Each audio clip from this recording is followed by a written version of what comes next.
Shields up, Ironbreakers. How's everybody doing today on this fine Friday afternoon? As we continue onwards in our fight against Ultima in Final Fantasy XIV. I was actually running around looking for the chronoliths. And I actually found the one that I was missing organically, because, like, Mrs. Tummy Giggles told me that I missed one, like, over here, just because I went right where it was, and for some reason it didn't populate, because this is not the first time that I came here. I came here before, all the way up here, and for some reason this thing didn't populate, but Mrs. Tummy Giggles told me yesterday. But the other one I found organically, and interestingly enough, I found it on the very first try. Like, I was looking at all the things over here and all of this stuff, and then when I got here, I was like, this thing over here seems pretty sus, so I came in here, found it instantly. The next thing that I was going to go for was this, but instantly found it over here, so I don't know if this is all the chronoliths. This is all the ones that I've found, anyways. All right, now we're gonna be continuing onwards. Do you plan for platinum trophy? No, not really. I never plan for platinum trophies. If they happen, they happen. But I'm not overly concerned. All right, we're going into Drake's spine. The time has come, gentlemen. I hope you're ready for this.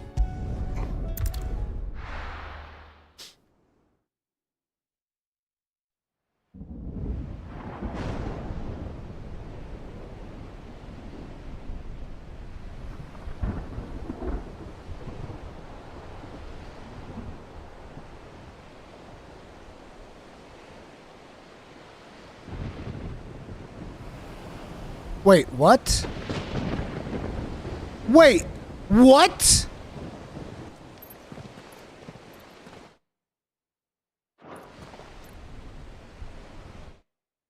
No. What the hell do you mean? No. Because I left? I lost progress? No. You're crazy. You are crazy right now.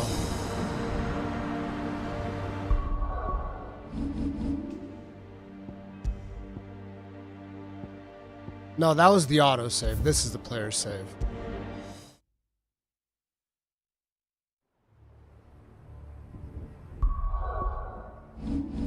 Oh, you gotta be kidding me.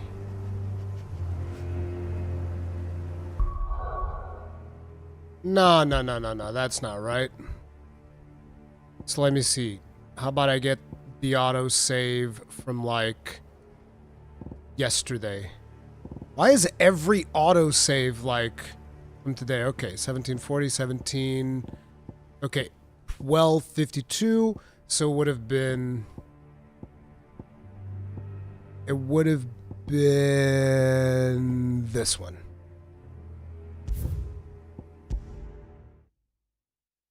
No, this is fine. Yeah, see, here we go. Here we go. The thing is, it's not going to populate the chronoliths that I've found, but that's fine. It's whatever. We don't support and won't take. And we wouldn't want to anger old. You mean, you'll buy? I think it's weird, though, that, like, they let you teleport out of here and then take all the progress away from you. That's kind of weird. I would have had to, like, fight, what's his face? I would have had to fight Behemoth again.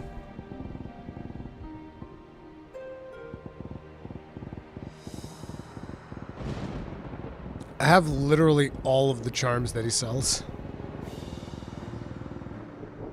All done then? Okay. It wouldn't let you port from here? Like, look. I can port from here. That's why it was weird that it just let me port out.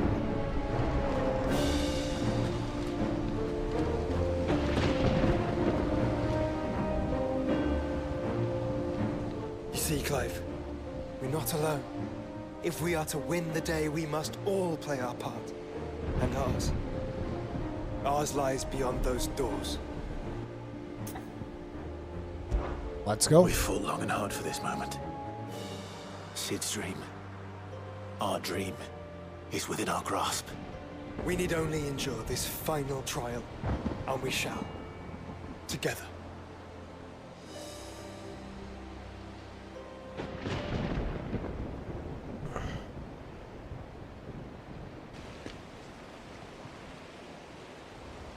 You all know what it is that awaits us beyond this gate. And we shall face it together. Aye.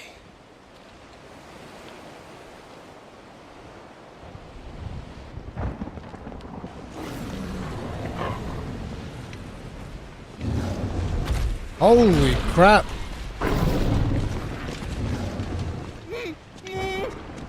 That's a whole lot of Akashic. Would rather we remain.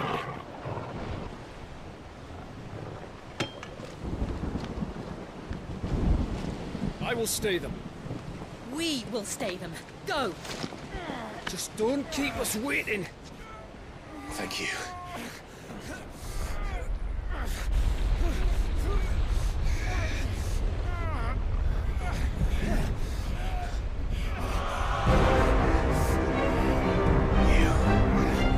Welcome, sons of fire.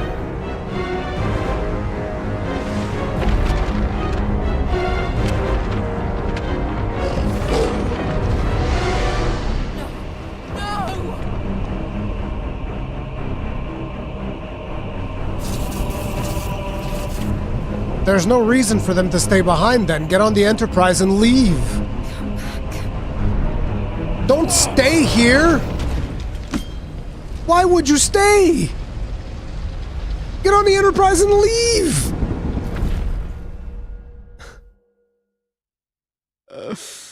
Oh no. Doggle? Dorgle? Don't bark right on my ears, boy. Where's Joshua? Joshua better not be far away.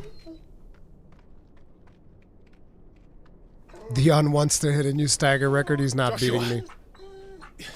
He's not Joshua, beating my 100. wake up. What was it? 162 that we did yesterday? 162K, baby. Clive, is that you?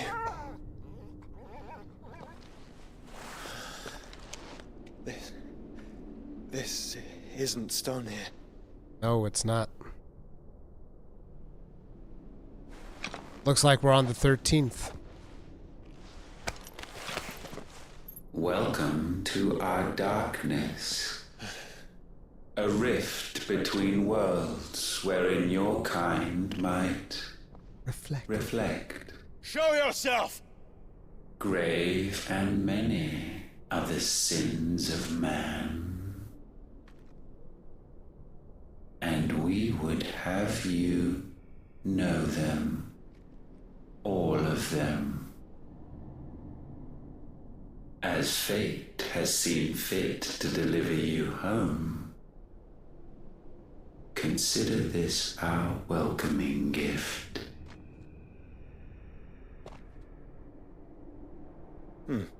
It would seem we are trapped. And the only way out is through Ultima. We find him, and we leave.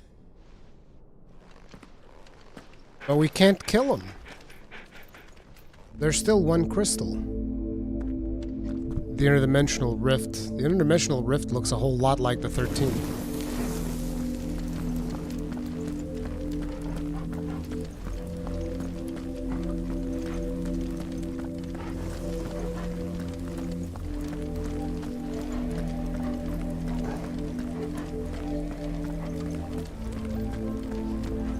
Oh, I like the music.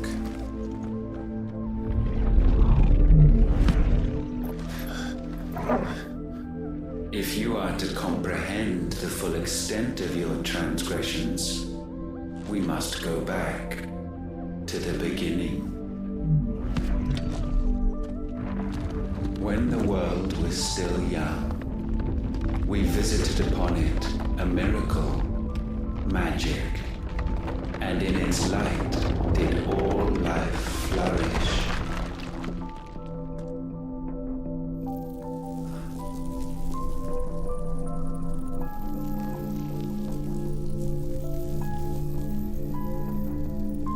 Yet the price for this boon would prove heavy. A pall descended upon the land, painting the horizon black as night. Though we labored to forestall its spread, in this one endeavor, we stood powerless. And so we fled, that we might endure, that we might discover a means of salvation.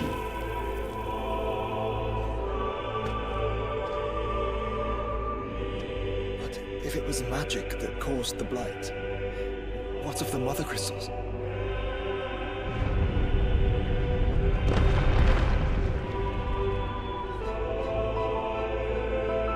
I expect he'll tell us soon enough.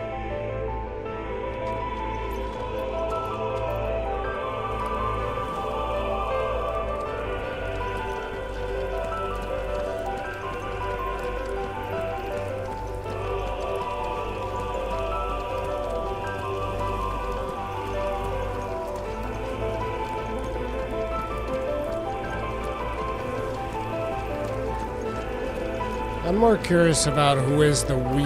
Why is Ultima referring to himself in the plural?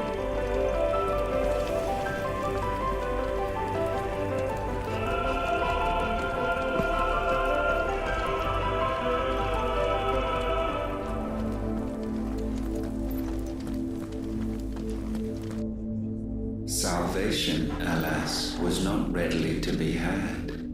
First, we would require a land unvisited by the stain of corruption. An unprecedented journey lay before us, one beyond the limits of our fleshly bodies. And so we cast them off. Thus stripped to our very spirit did we find our new paradise. A land as pure as driven snow. Valisthea.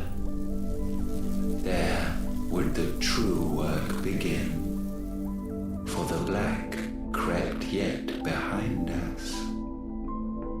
And soon did we arrive at a solution.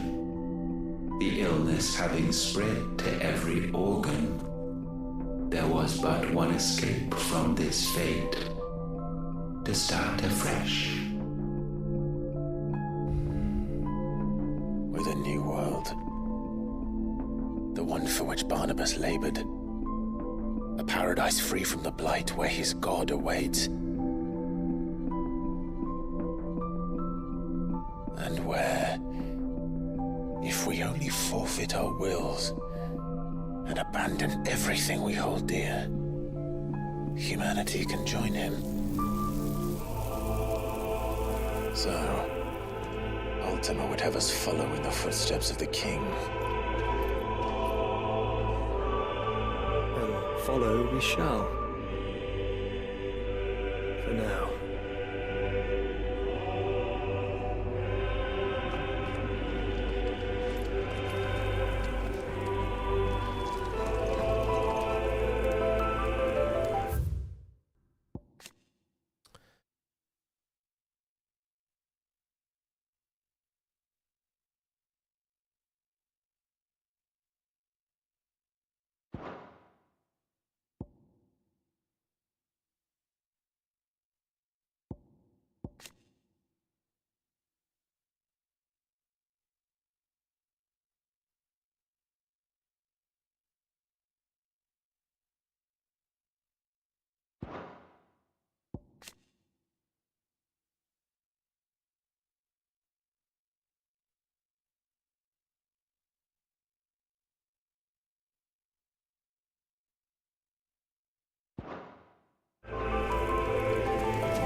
To forge a new world would require not only power, but a constitution strong enough to wield it. Acquiring the first would be simple. Untouched by the blight, Valisthea was replete with ether, and we had only to place jewels in her crown to claim it. Acquiring the second, however, demanded creativity. And so I cast forth the seeds of humanity. You created us. I am Is your that maker. not what gods do? We sowed the seeds for you, Muthos, all that you might one day blossom. And our future thus secured, we thought to slumber, though that would prove a grave mistake. For it was as we slept that man committed his greatest sin. He awoke. Alone in a world bereft of his god's radiance, he stumbled blindly, desperate for guidance.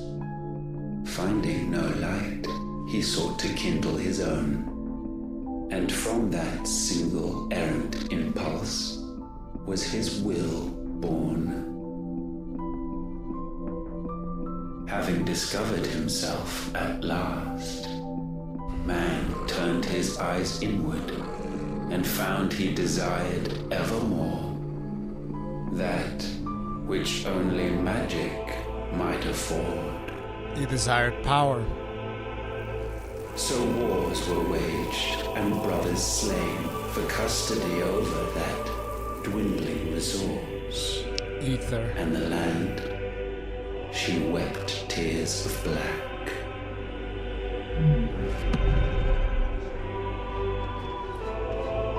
He would condemn us for this. Surely he cannot be so blind to his own hypocrisy. Not blind, just unwilling to admit the truth. But we're one and the same.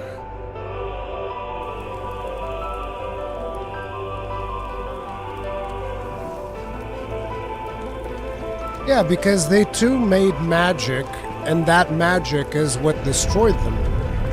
But he still wants for more power. He created us because he wanted more power. We're basically a mirror. It's like, yeah, you created us in your image, and guess what? You wanted power, so do we. Isn't that impressive?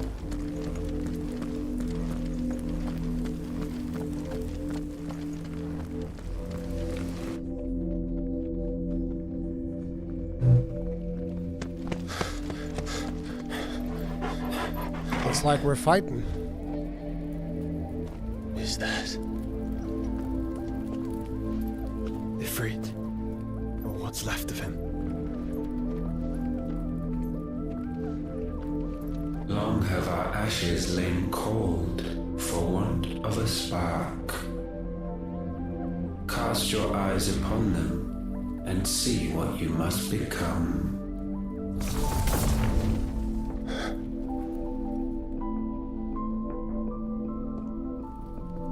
Valisthea cannot endure a second claim upon her being. The avarice of man drives her ever closer to destruction.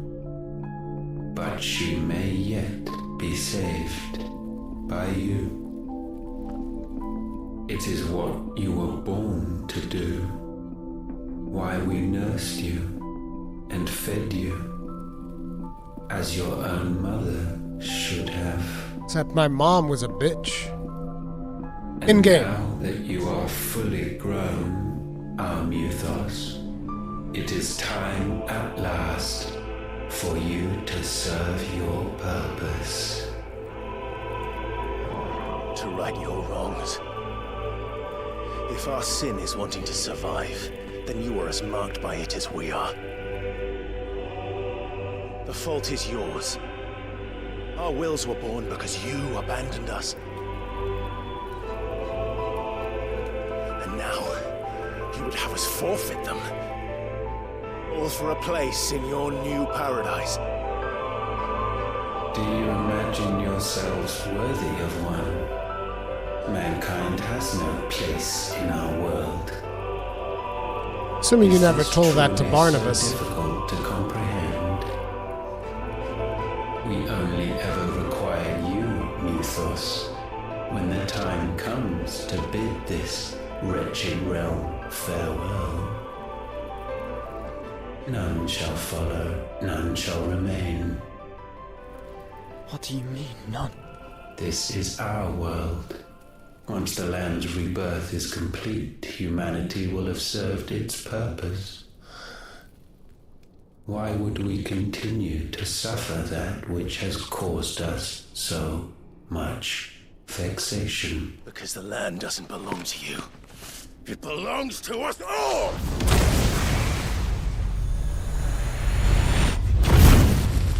What?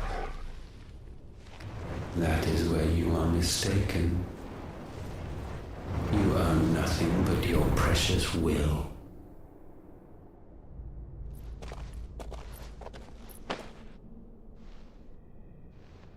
Brother.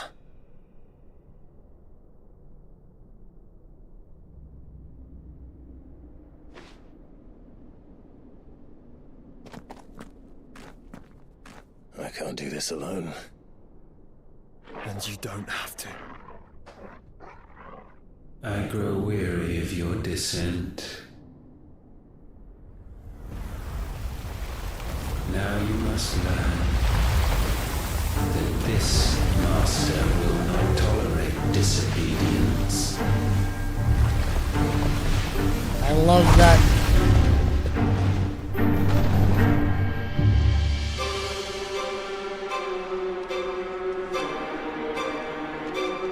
My friends, my family.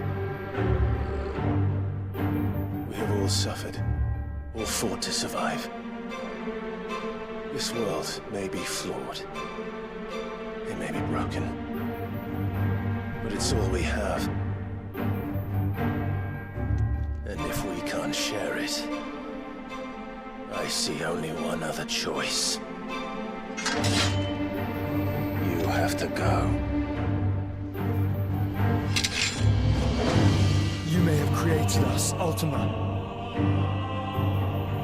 But it's time we lived on our own terms. This isn't your world anymore.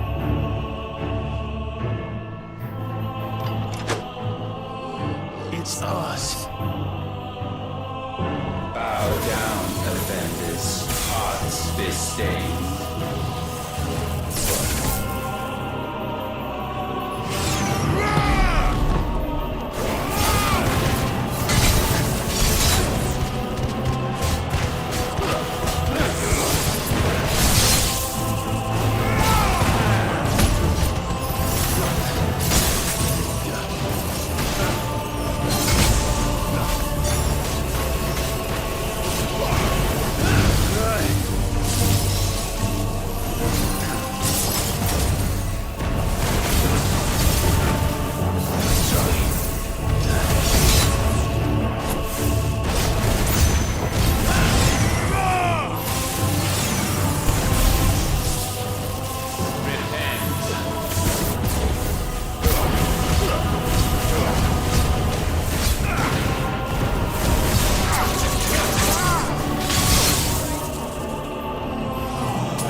fitting season shall we reap our harvest.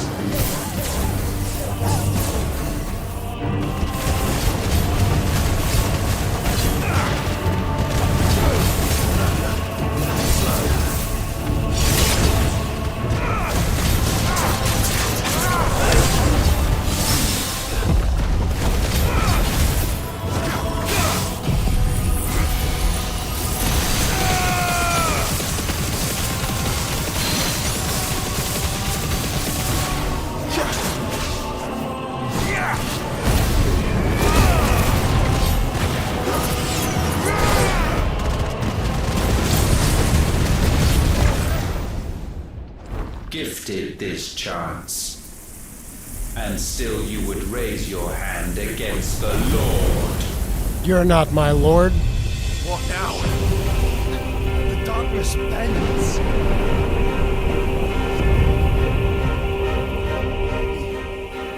He means to end us. It wouldn't be the first time. But let's make it his last. Your fate is inexorable. Surrender the vessel unto the darkness. Surrender it unto us. Kneel before us. Thanks, boy.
Yush!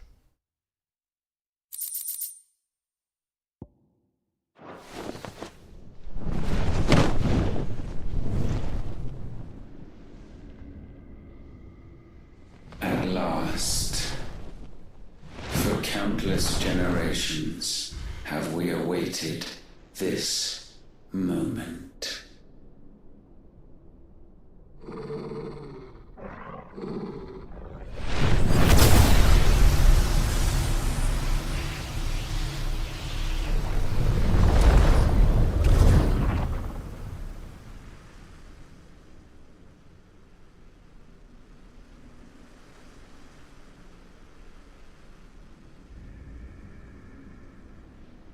Your struggles have made you strong, yet your soul remains heavy with sin.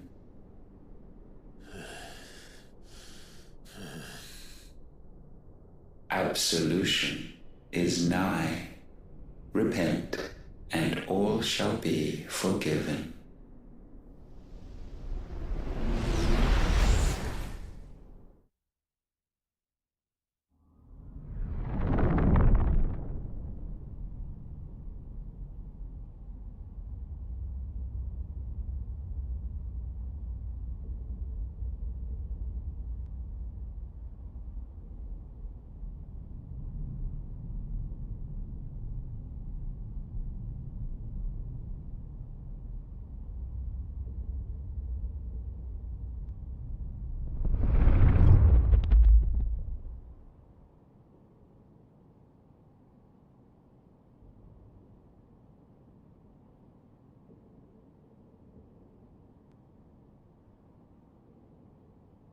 Tell me, Clive, how many lives have you saved since taking my name?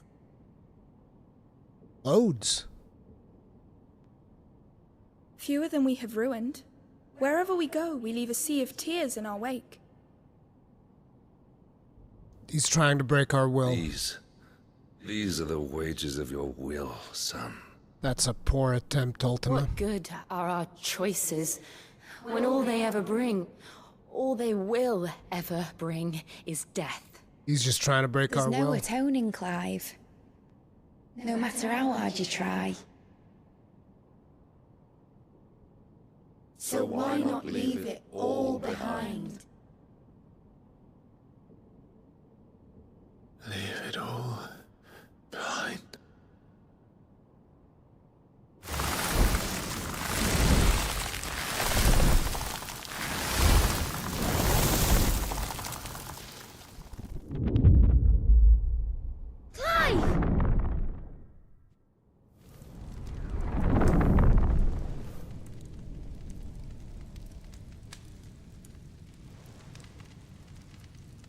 Please, won't somebody save me? Won't anybody love me? I yearn, yet still she is not mine. Have I not given enough? From will is born desire, and it is this which consumes you, rendering you incomplete. Do you not see how the world bends and warps under the weight of your hungering hearts?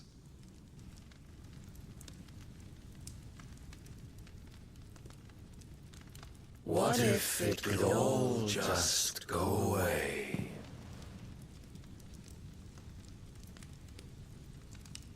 Just go away.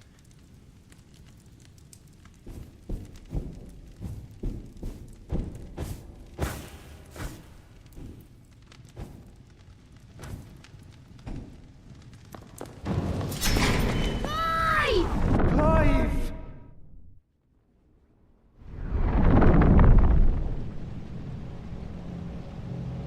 Not Uncle Byron. Don't do Uncle Byron dirty like that.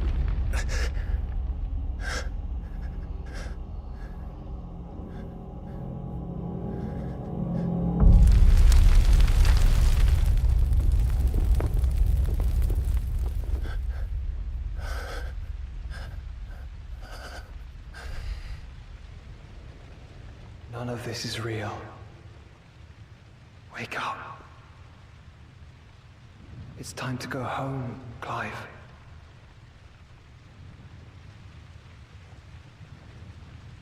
Clive. That's right. You're my brother. Brother.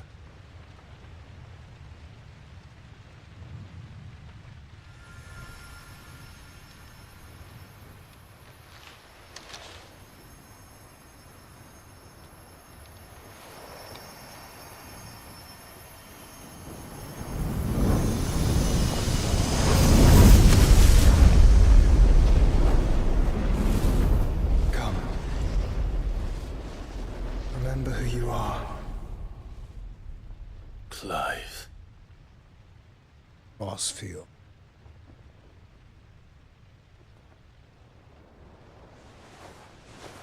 Once more, lest you forget.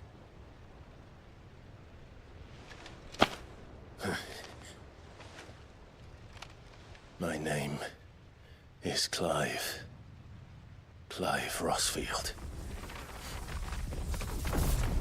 Look. Ultima.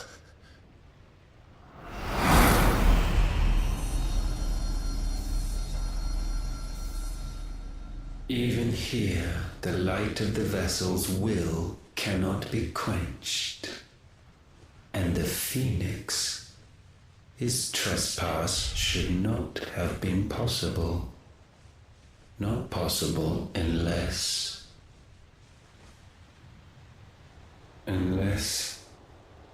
he has been with Muthos all along. The blessing of the Phoenix. The mark of the Phoenix, emblazoned upon his heart, made manifest by the power of will alone. The power of creation. Can it be? Are their wills truly so potent? Are you still talking?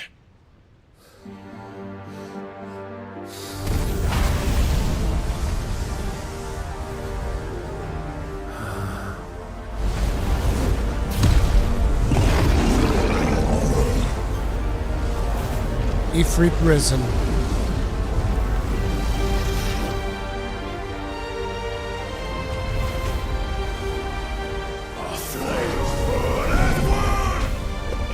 But this is exactly what Ultima wants.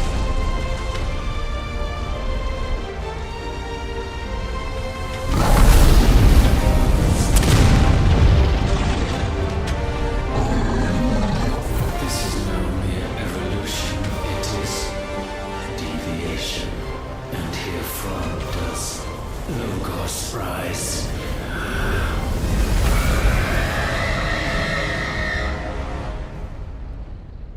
What?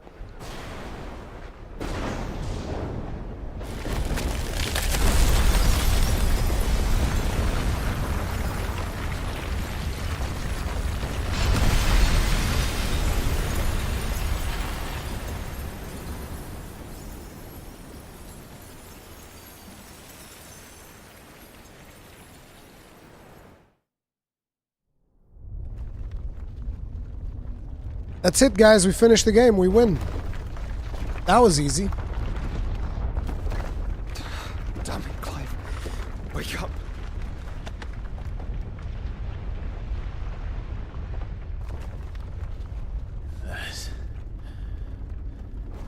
Hurt.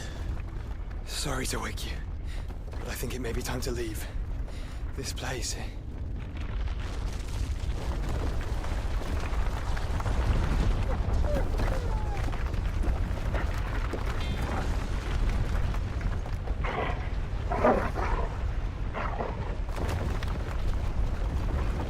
And once again does my creation stray from the path laid before it. Steeped in conceit, you fancy yourself a god. You embrace Logos. But we will put an end to this hubris. What are you talking about? In the halls of origin does our true power quicken. And there shall you be made complete. Soon, Muthos, soon you will discover how little you know of suffering.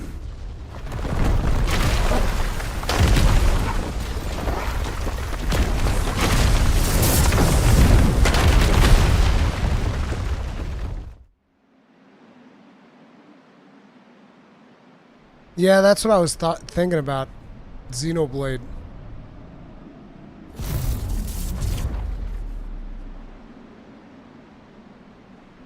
And so the crystals are no more. Yet in their silence, a new song rings.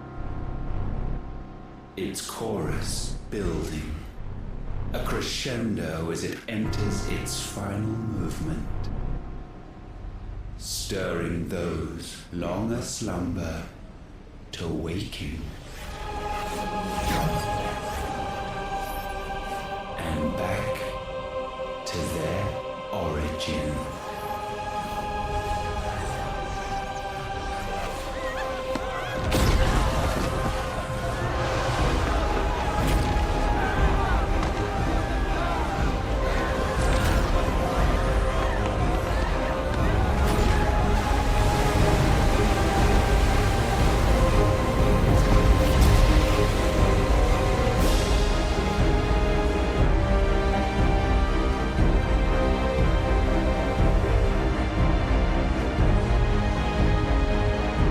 Mount Golg.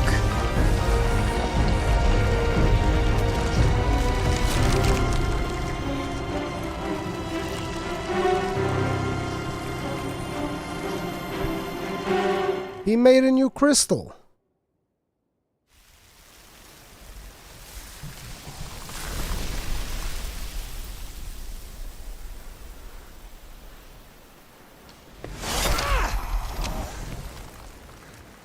Bloody crystal's cracked. So where the hell are they?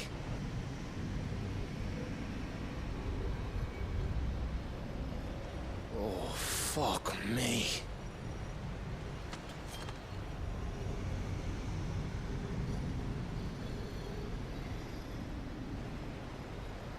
Is that ether?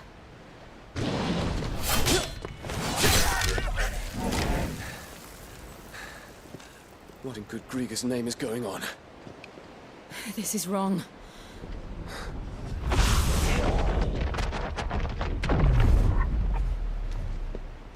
Are we back? Clive! Joshua! Jill!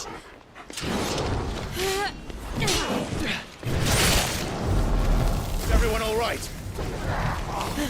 We're fine. What happened? Too much to explain here. Mate! We're leaving! Now!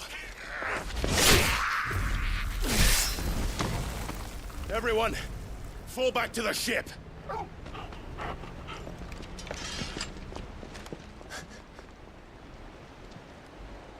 I will be with you anon. Thank you.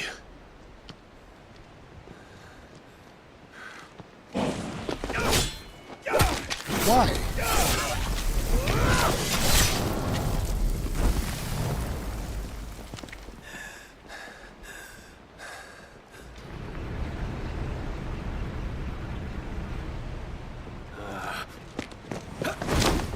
Because he's a dragoon.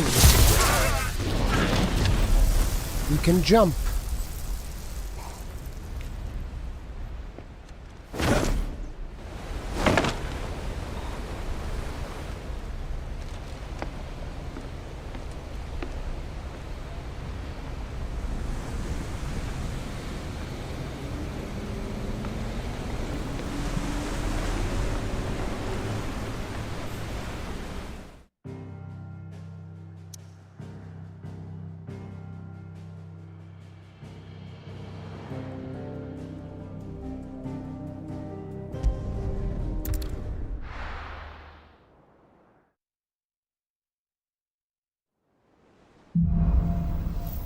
Back to their origin.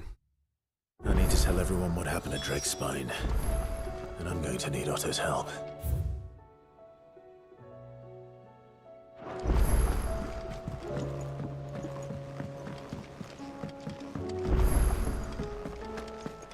No, I haven't finished Xenoblade 3. Aye, it's a dangerous world out there.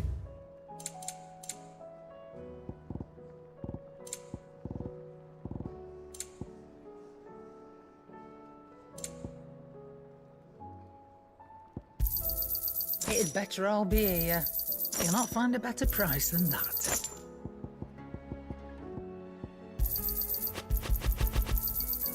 You're rubbing me blind, you know. Bum bum bum bum What bum do I owe you, bum Anna? bum bum. Sancfordian, do you?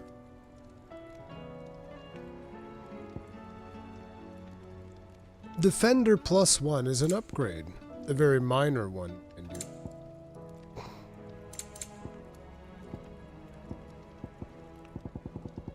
Cause like, what's mine looking like? Ooh, no. It's the Gotten Damadug. I need 1 more Dark Steel and 2 Orichalcum. Anything else?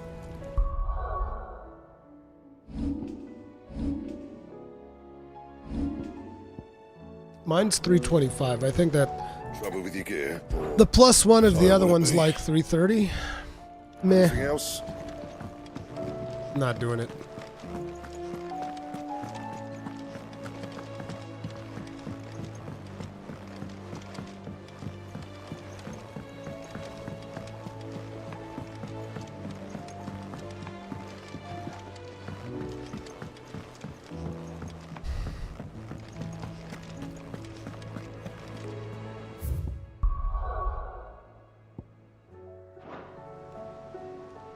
Still alive, I see. Something tells me that eyesore on the horizon is your doing. How'd you manage that? It's a long story. One that I'd rather only tell once. Right. All hands on deck, then.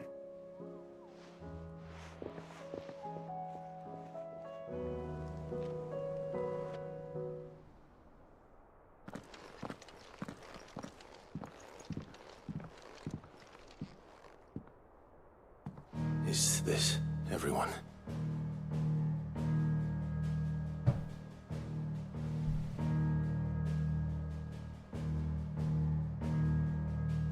As I'm sure you've all guessed, the crystal which now commands the eastern skies was summoned by Ultima. He called it Origin. Though the significance of that name is as yet unclear. What does it matter what it's called? Its emergence tore Twinside asunder and wiped my homeland from the map.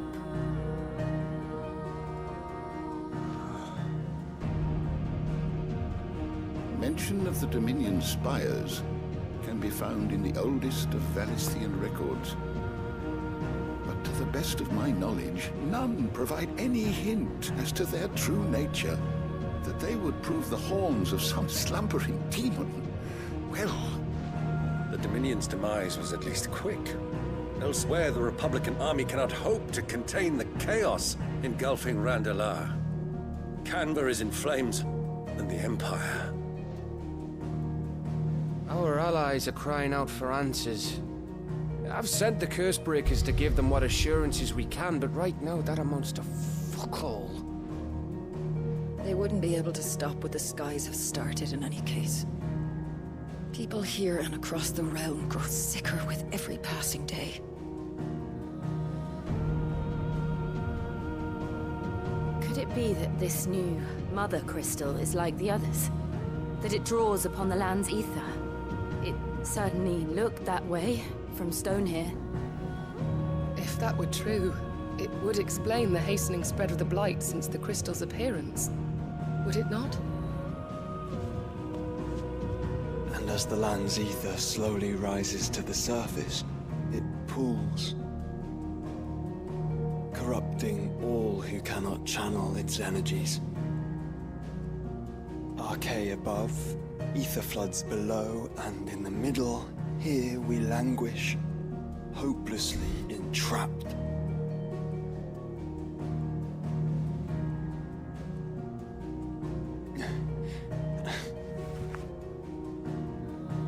It's all right. When we faced him at Stone here, Ultima told us his true power quickens in the halls of Origin. Needless to say, we cannot allow that to continue. If we are to stop him, we will have to find a way into the crystal. How are we gonna manage that then? It's up in the sky. And fast as she is, the Enterprise can't fly. We're standing on an airship. Figure it out, Mid. It's a lot to take in, and I reckon we'd all benefit from some time to clear our heads. The answer will come to us, Don't you worry. Ain't that right, Clive? Right. That's right. Well, go on then. Bugger off.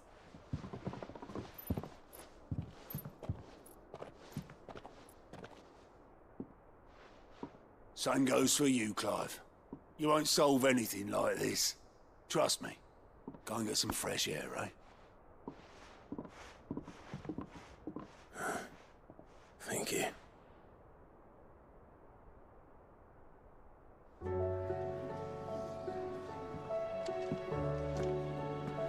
Joshua seemed upset.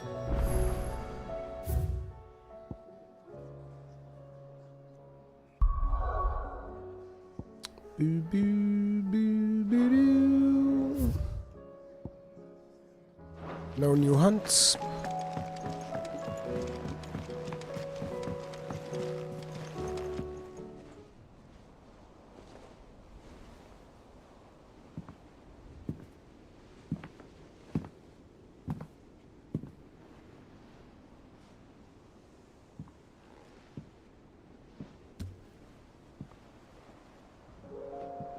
Ultima may have created us, but he doesn't make us who we are. Only we can do that. And if he would have us fight for our survival, so be it. It's what we've been doing all along. Much like Ultima himself, it would seem. His new world being naught but a means to survive. And so, we must contend to decide which of us shall inherit the land. Should Ultima prevail, it will mean death for us all. Of that, we can be certain. But even should he fail, what world awaits us? A withered, godless place, where our newfound freedom will most like prove a chain in itself. Well, that may be. But a chain can always be broken. As long as one has the will to break it. It won't be easy. It may take generations. Centuries of suffering. And that is, if everyone plays their part. But it will happen. And when it does, it will be on our terms. That is the world that awaits us. Indeed. And what better world could one wish for?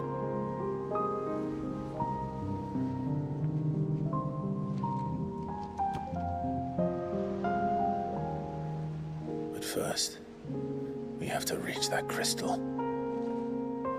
Then it's a good thing I have wings. You can barely stand, let alone fly. And only the Founder knows what horrors await in those skies. You certain about this? Am I certain? I am the Phoenix. I will do what I must. This is our fight. Remember.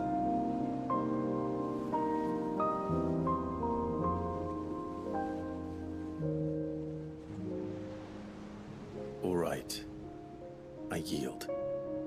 But only what you must, yes? I'm still your sworn shield. That you are. And what of my wings? Lest you forget, you go to stand against a god. I would not have you succumb to fatigue before the fight begins. Ifrit. Your brother mentioned that some few of the dominants who had lost their power to you were still able to prime. Is that true?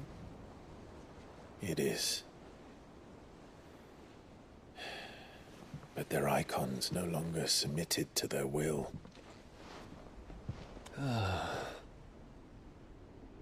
Then mine will have to be stronger. That you both might save your strength for the battle to come. You don't have to do this. If you do, there's a chance you might lose all you have left. And what have I but regret? My life ended in the Dominion. I fear death no more. Besides, I would have words with Ultima. He has much to answer for.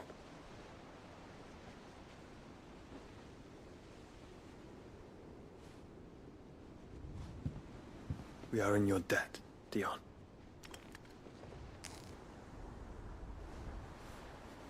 We can speak of debts when this is over.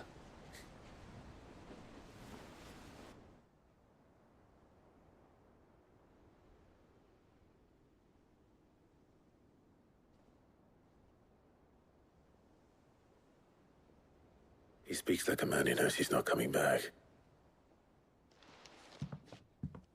And has come to terms with that.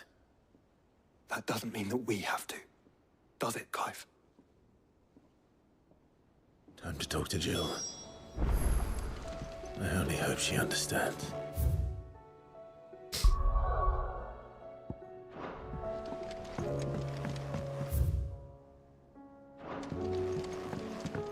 Say your farewells, and let us be gone.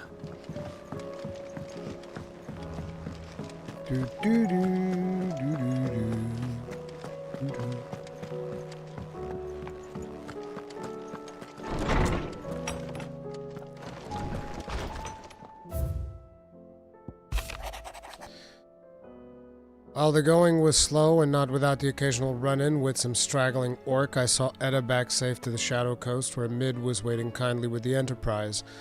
On the voyage home, I like to think the poor lass opened up a little, telling us about her life and the life she wants for her baby. Suppose it's up to us now to make certain the little one gets it. Where is she? Oh, I'm sorry. I'm just like so sleep deprived. These last couple of days have been rough.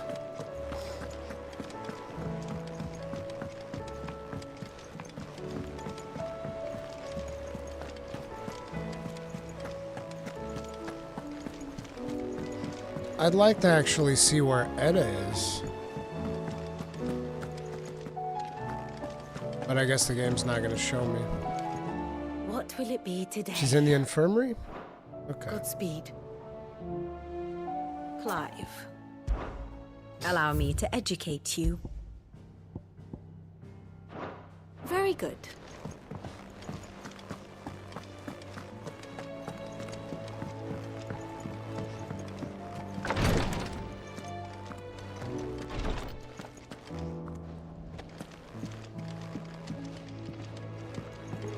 Thank you, my lord, for taking me in. Everyone here has been so kind. It reminds me of home. You mean the people who left you behind? That home? Okay. The plight of Vash feels a lot like the plight of Garlemald in a lot of ways.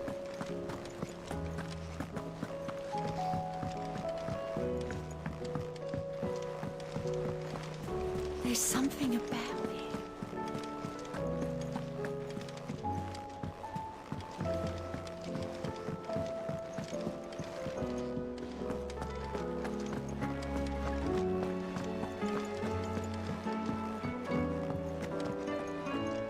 My Lord Marquis, I heard about Eastpool.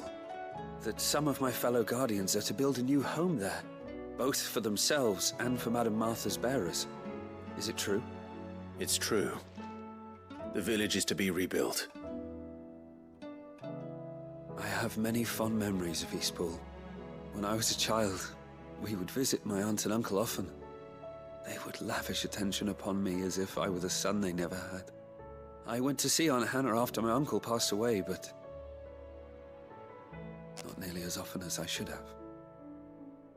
Oscar, I'd like you to assist Sir Wade in the rebuilding efforts. But my lord, my training is not yet complete. I couldn't possibly. I warned you I might not be the easiest of masters, but I'm not as hard-hearted as that. Go. Be with your aunt. Rebuild her home. Is what she would have wanted. Yes, my lord. Thank you, my lord.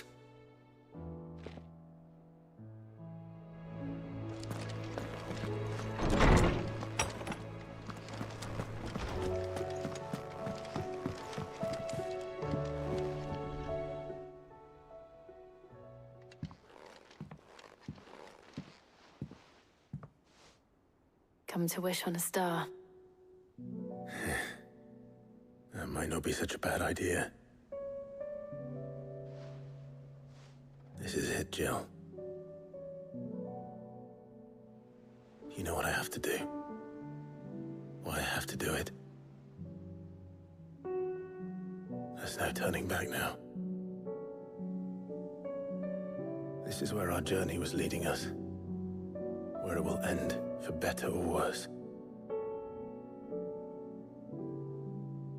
I could pray to Metia for you. But you'll be all right, won't you, Clive? You always are. I did promise we'd watch the moon together. I'll be waiting.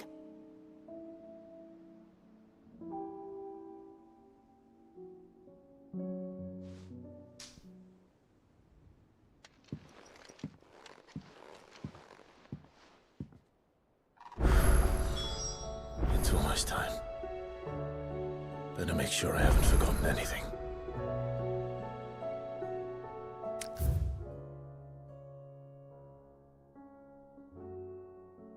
Holy shit balls.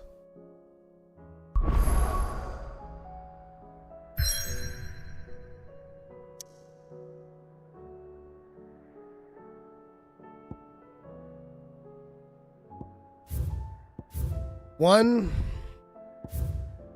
two, three.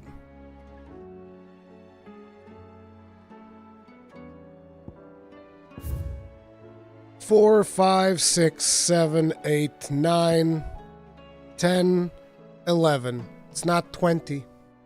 It's only 11.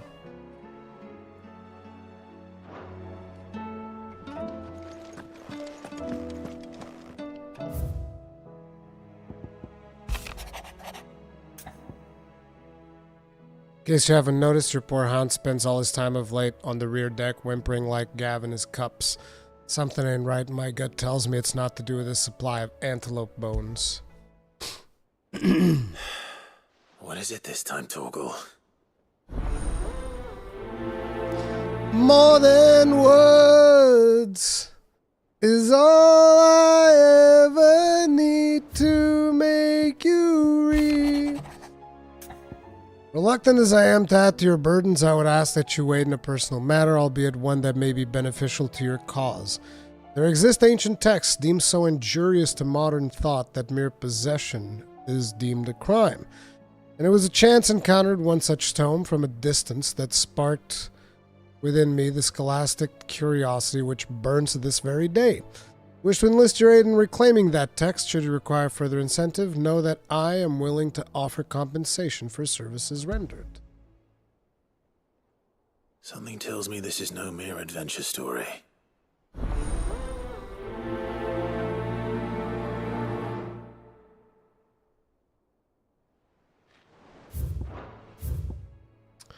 Well, at least there's no blacksmith blues. Aw, there's no new hunts? Fail. Absolute decisive failure. Hunts is all I really wanted. I wanted hunts, not quests.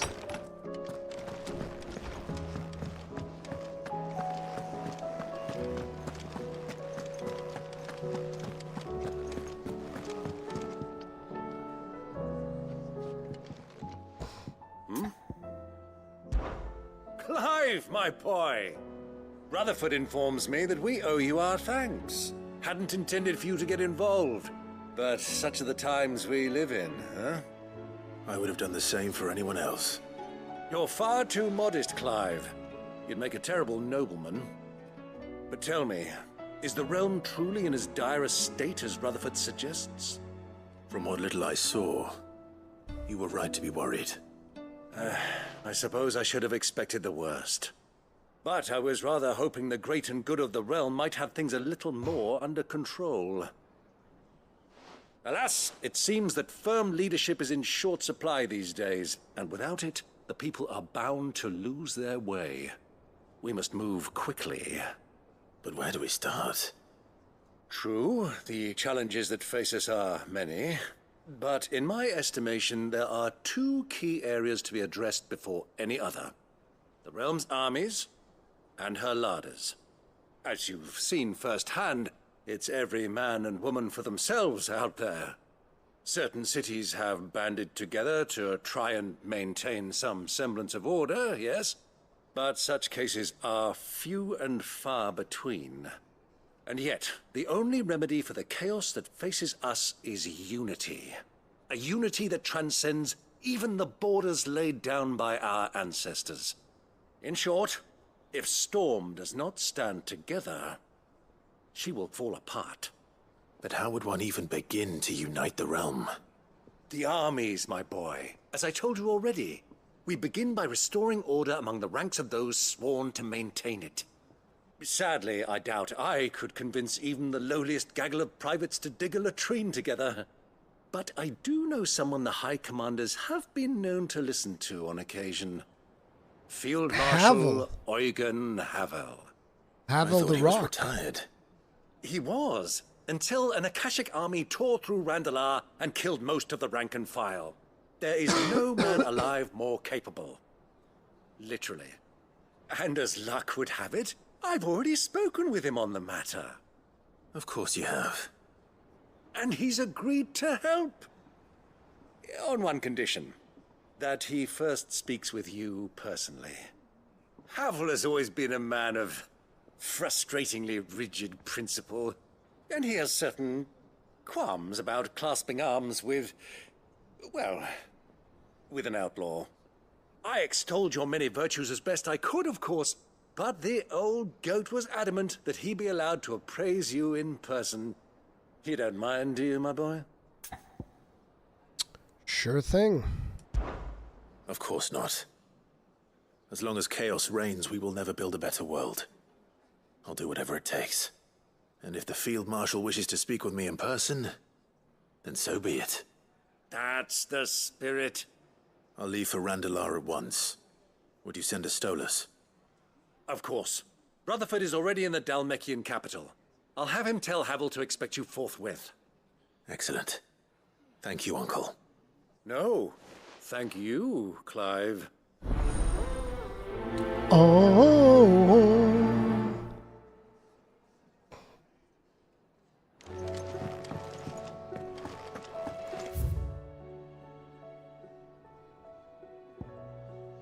Jesus, there's two in the atrium and one in Mid's dungeon. Do, do, do, do, do, do. Okay, we don't want to, like, tackle too many at once. So let's get the ones that we have so far. Say what you will. Lady.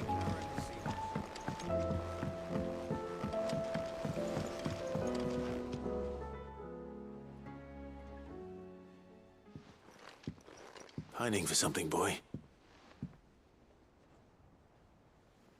What is it? What do you see out there?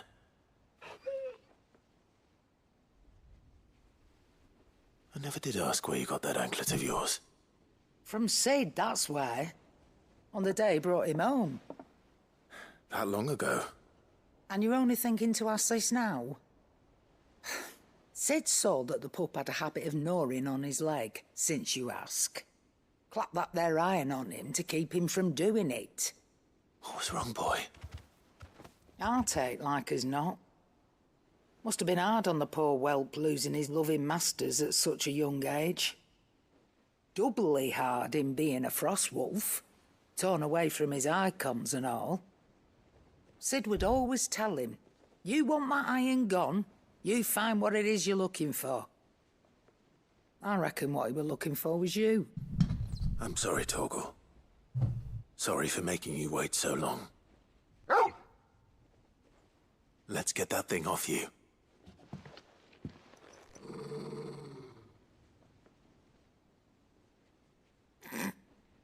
Doesn't sound like he wants it off.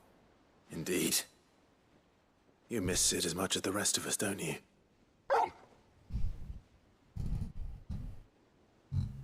You want me to go with you somewhere?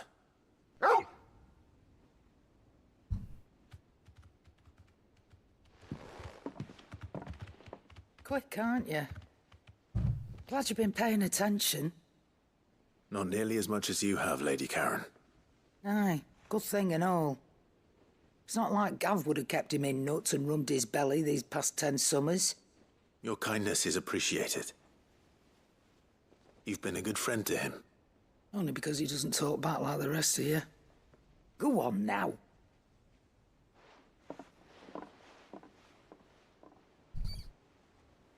Where to then, Torgal?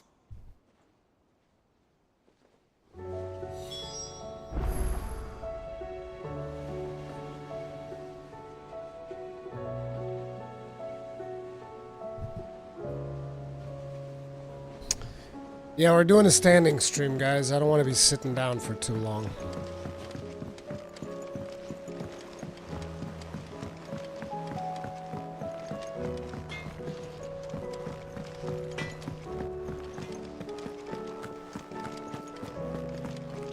I'm not perfect, but I'm not bad either.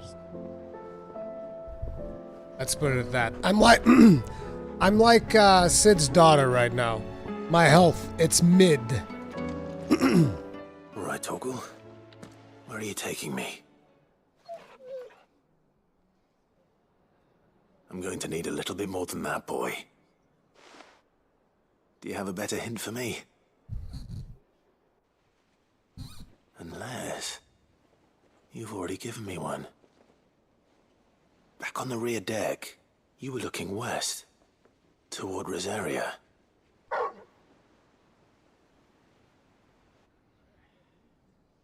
Why don't we try the rookery?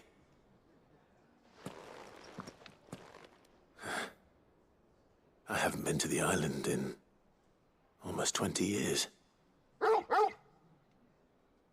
To Port Isolde, then.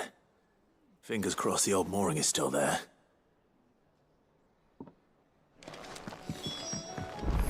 Let's listen to, what's-her-face's request? Vivian's request. Although that's probably not going to be in Rosaria because she's from the Dominion. I wouldn't expect her request to be in Rosaria. Let's hear her out.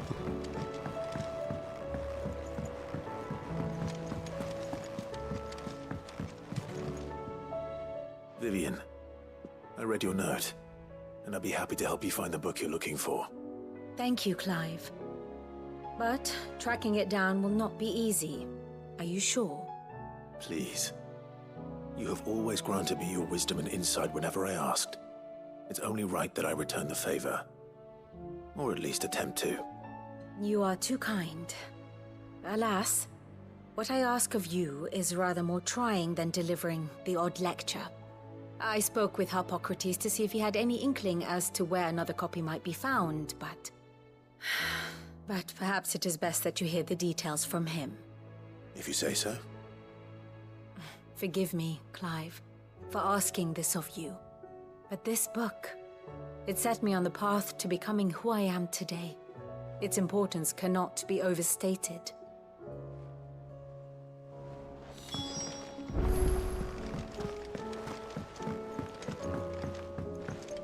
Caught back up again. Damn. I'm sorry that work keeps interrupting you. Goddamn work getting in the way of enjoying Rurikhan streams? This is some bullshit.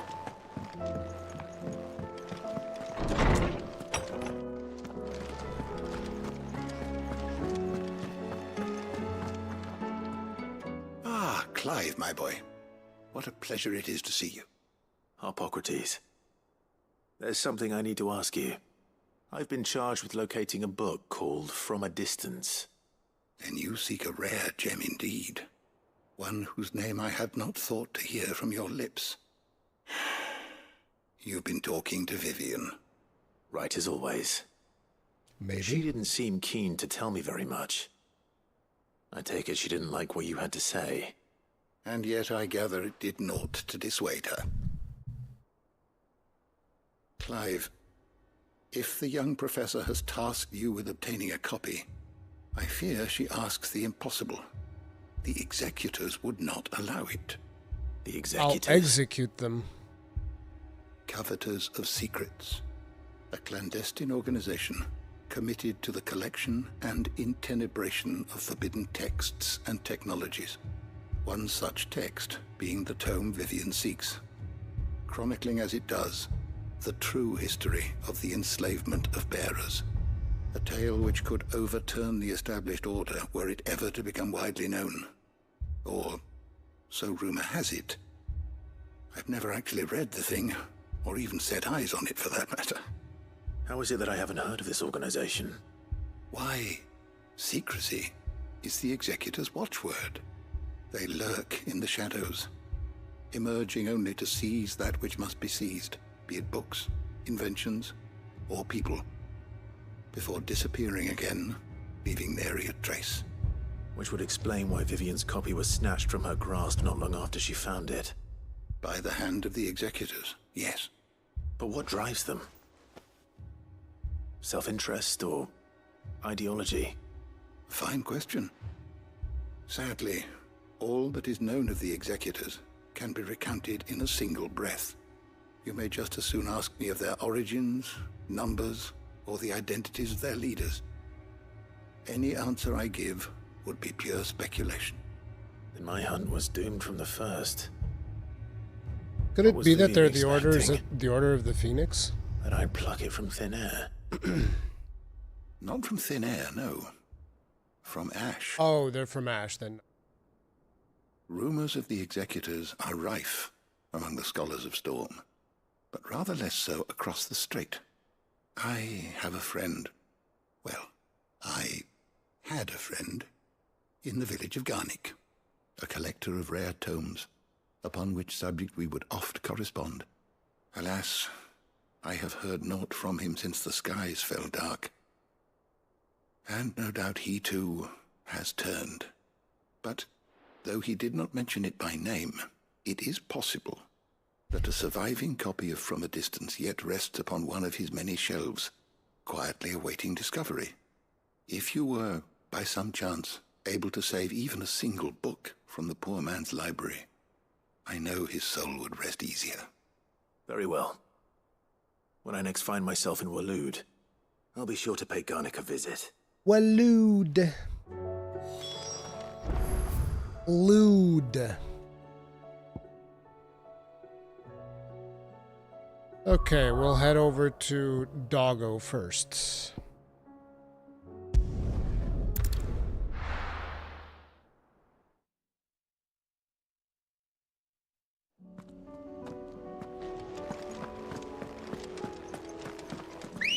So the Undying are the assassins and the Executors are the Templars? Fly, Ambrosia. Yoshi P making Assassin's Creed references?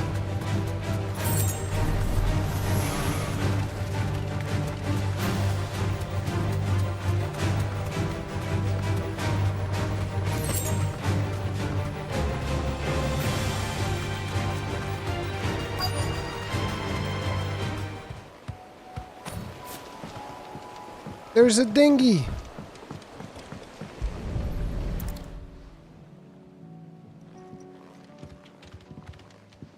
It's still here. After all these years. A lot smaller than I remember. And you're a lot bigger. You might have to swim, boy.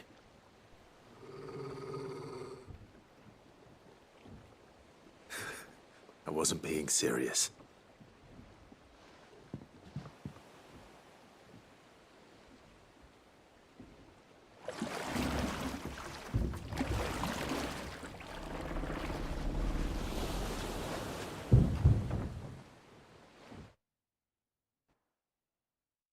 Final Fantasy XV has one-time Assassin's Creed DLC, though. Really? I don't remember that. This place hasn't changed at all. The rookery's right through those trees. Come on. You've never been here. Race you there? I bet I could still beat you.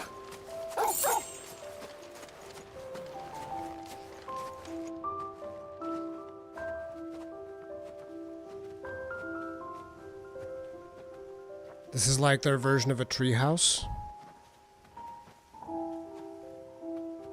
Here we are. This was our hideaway. Wasn't it, Torgal?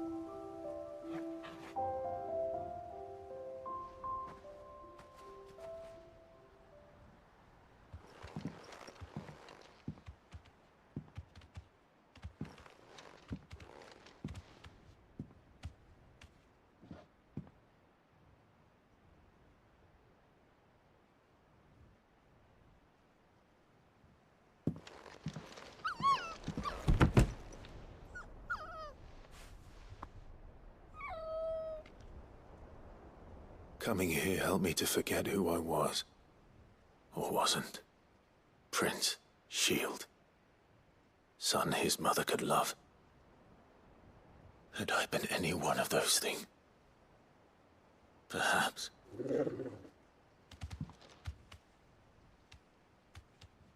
What is it, boy?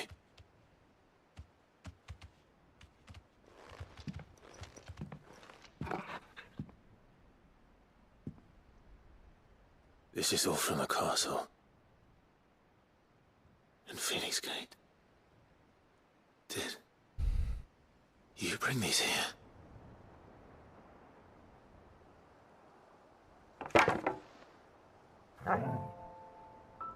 A wooden sword?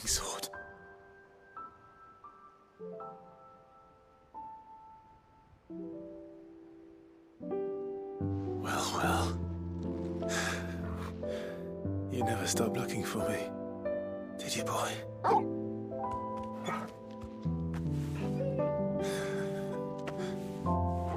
Thank you, Torgal.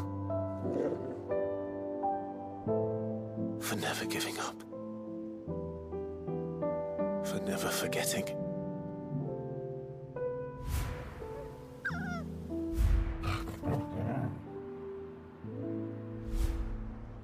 Good boy. Let's take this with us, shall we? So I don't forget either. Do we get to take the clasp away from him? No, I guess he wants to keep it now as a memory of Sid.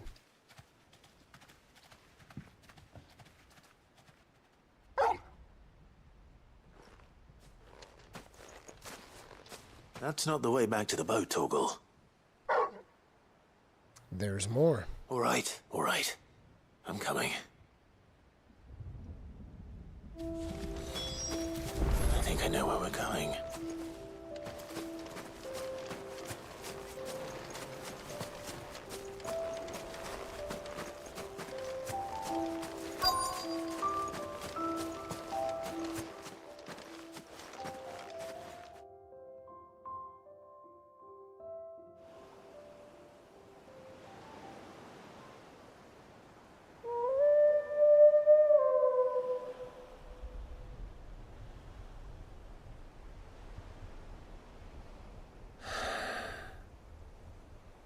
People always talk about the importance of putting the past behind you.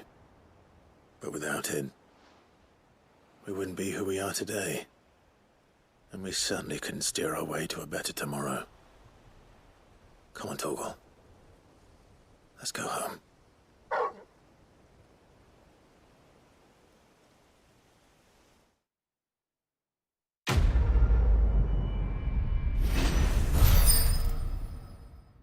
More Than Words is a very appropriate name for this quest.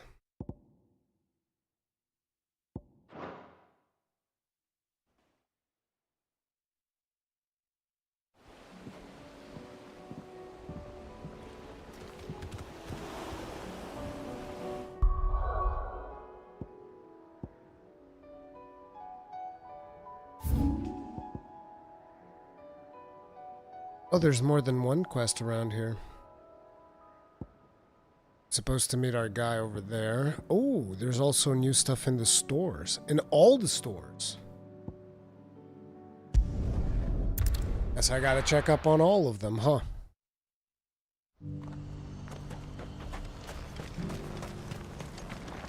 What are you looking for? Circle of Heaven. Breath of Darkness. You've a discerning eye. I'm going to buy all of the amulets and stuff. Farewell.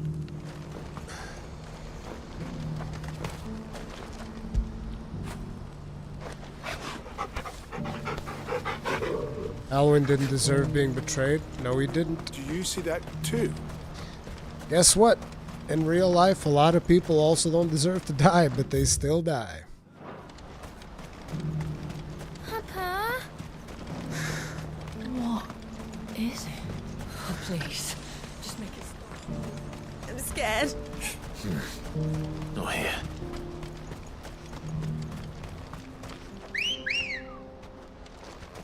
Come on.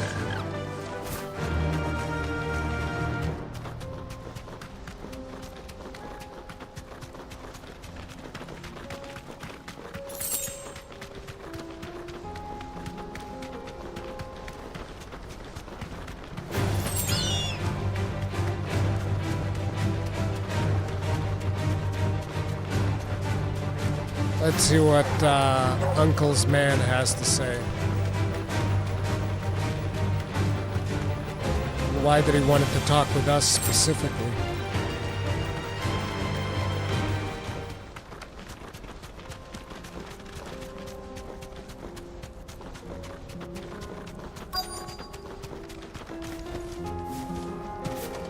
That can't be Rutherford, can it?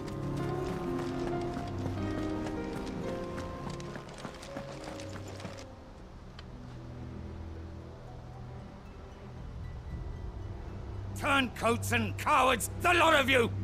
If it's a fight you want, it's a fight you shall have! Allow me. I don't need your...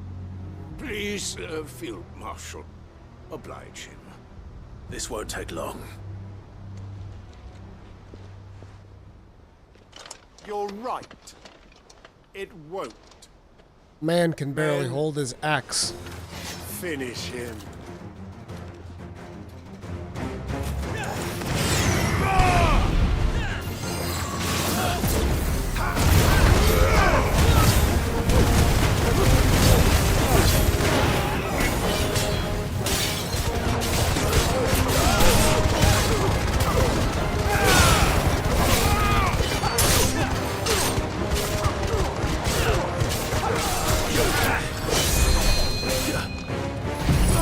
They're gonna do that.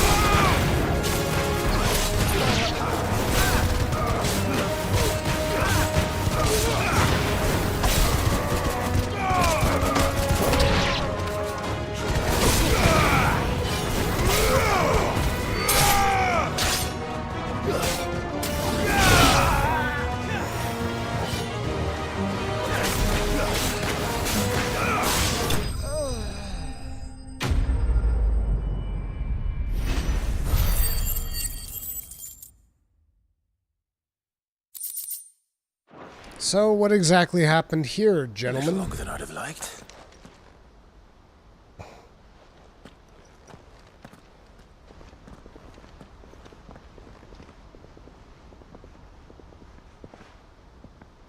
Field Marshal Havel, I presume. Are either of you injured? A man's No, called my Havel. lord. You arrived Havel the just Rock. as our escort turned on us. Fucking traitors. I'd heard reports of soldiers in the outlying regions abandoning the oaths they swore.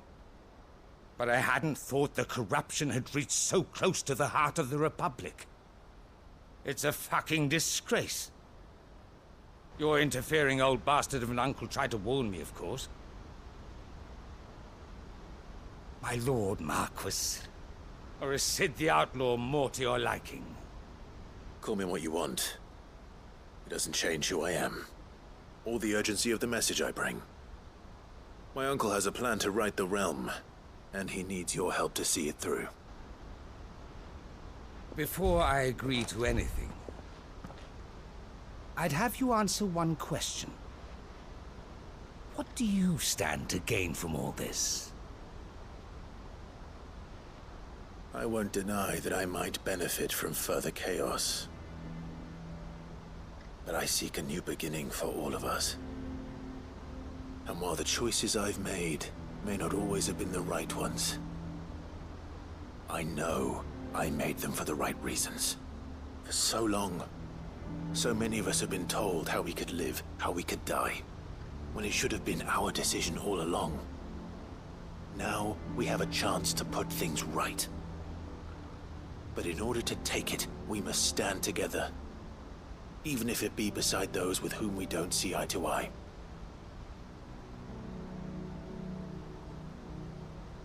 Certainly not the words I expected from an outlaw. But perhaps your uncle was right. You are no ordinary outlaw. I'll never hear the end of this. All right. I'll start by ordering my most trusted guard to bring the Dhalmekian fringes under control. Next, I'll make contact with my counterparts in the Imperial Army and see if I can't convince them to try and restore order in their own territory. Thank you, That would be convenient. But they are not the only ones we will need to convince. What do you mean? I don't doubt that I can bully some sense into a few generals. But those they answer to require a different kind of persuasion. And when it comes to honeyed words, well, we will need an envoy. One who can court even the most stubborn of statesmen. You, perhaps. I'm flattered. But I'm no diplomat either. Byron. And I have other problems to attend to. What we need is a skilled arbitrator. And I may know just the person. Is that so? And would he happen to be an outlaw too? Oh, I know who it is. Lubor. Well, beggars can't be choosers. I suppose we'll all have to find a little of the outlaw in ourselves if we're to make it through this. Very well. Send your man to me right away. I shall.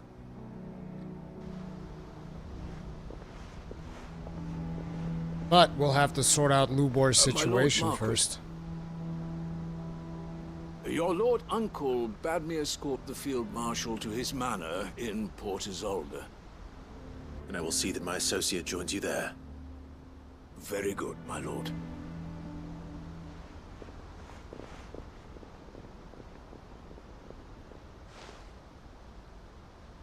Huh. An envoy. I'm not sure I'm the man to talk anyone round. I can barely convince my brother to take his medicine. No. This is a job for someone with experience. Lubor. Someone like Quentin. I hope I can convince him at least.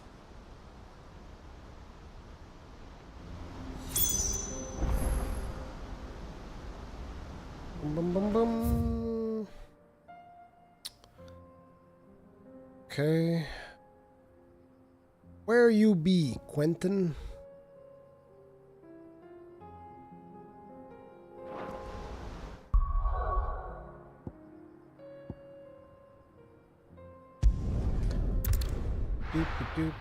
Quentin makes sense, yeah. Quentin also makes sense. I expected Lubor, but Quentin makes sense. Wait, not here. It's probably just as close. No use calling Ambrosia now. Not here.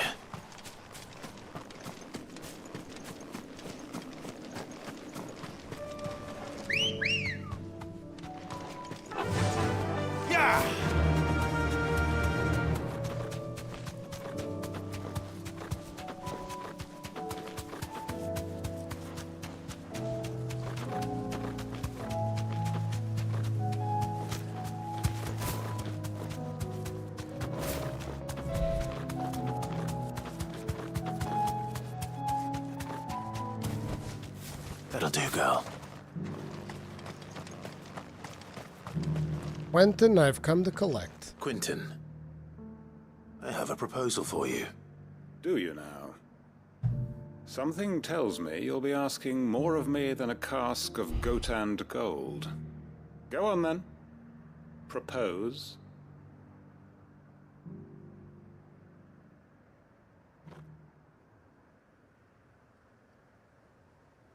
You'd have me convince the chiefs and chamberlains of the realm that they should simply swallow their pride and do the one thing that has proved impossible for thousands of years. Was there anything else? Perhaps I can fetch you a meat pie as well. I'll take the I meat know pie it's a as lot well, to yeah. ask, but I can think of none better suited to the role. And you'd have me give up what little I have left to do it. I told you, Clive. The people of Lostwing are my family, and I cannot abandon them. You'll have to find someone else. I'm sorry to hear that. So am I. And why might that be? What he's asking. How's it any different to what you've done so far? They want you to speak for those who can't speak for themselves. That's what you do best. If it's the vineyard you're worried about, we'll see that the grapes are picked and the tons filled. You know we will. It's not that. Then what is it? You said yourself we're family. Don't you trust us? You know that's not what I'm... Then what are you saying? That only we are worth saving? Why turn your back on everyone else? You convinced us we could build new lives for ourselves, and if you can do that, who's to say you couldn't convince the entire realm? A stirring argument. I fear that any rejoinder I make might fall somewhat flat by comparison. So you'll join us? Where do you need me? Field Marshal Havel will want to speak with you in person. He's currently in Port Isolde. I can arrange for a party of Cursebreakers to accompany you there. That would be very much appreciated. I hear the roads are far from safe these days. Hopefully not for long.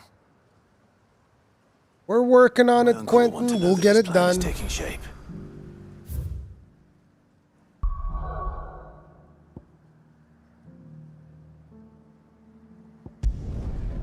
Yeah, I'm gonna do these one at a time as opposed to multiple at the same time, because you can just, this is not an MMO. Despite all these quests. Hey, Uncle. Uncle, I bring good news. The Field Marshal has agreed to your plan. Ha! Of course he has. I didn't doubt you for a moment, dear boy. Rutherford is accompanying him back to your manor in Port Isolde as we speak. They will await your return there. As will one other. One other? Who, exactly? Lord Havel was concerned that even if he could get the realm's armies to agree to an accord, he might not be as successful in convincing those with political power. He asked if I might have a solution, and I suggested a certain Imperial Lord Magistrate turned Liberator. One of your co-conspirators? Master Quinton would probably call me one of his, but yes. Another outlaw, then. Just the thing we need to put these rotten politicos in their places. Good thinking, Clive. I'm glad you approve. The more the merrier, eh? Uncle, assuming Havel and Quinton can solve our problem with the armies, you still haven't mentioned how we might manage the grain shortages. Oh, don't you worry, my boy. The 7 high houses will be seeing to that. They have all agreed to make the most generous of donations. Oh, of course, it did take a little persuasion, but luckily I had some unexpected help. From who? Why, you, my boy. Rumor has it that you rescued the Lady Ariane's head steward Rockford from a horde of bloodthirsty bandits. I don't remember it was more this. of a handful. Well, the old battle axe was so pleased. She had a shipload of talents delivered to my private docks by the next new moon. And when the other houses saw the parsimonious old crone's purse strings finally loosen, they as good as tripped over themselves in the rush to follow suit. I'm happy to hear it. Now, I must be getting back to the manor. Join us there at your earliest convenience, would you? Of course, Uncle.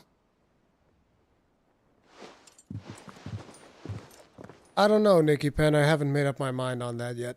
I was looking at my save file, and apparently I stopped playing after I beat Lubu in Rising Dragon. And I don't know if that will enable me to go to the DLC. Will we get that grain to the capital if the roads are still overrun with Akashic? You'll find another bloody road. I only have so many men, and I'm not about to send them headlong into an ether flood. That is, unless you'd have them turn as well. Well, I'd certainly eat less. Says the man with a belly bigger than a band of curls. My soldiers actually Band need of their curls rations. are not that fat. Without any food to keep them going, they'll be dead even before you've sent them on your fool's errand. If I may, gentlemen, perhaps I might suggest an alternative approach. Though supply routes are indeed disrupted, there is no shortage of ships. Indeed, they bob away in every bay from here to Randalar, awaiting a safe haven. Allow them to make port and fill their bellies full of grain. And once those who crowd the cities are fed, ferry the displaced back to the countryside to work the fallow fields.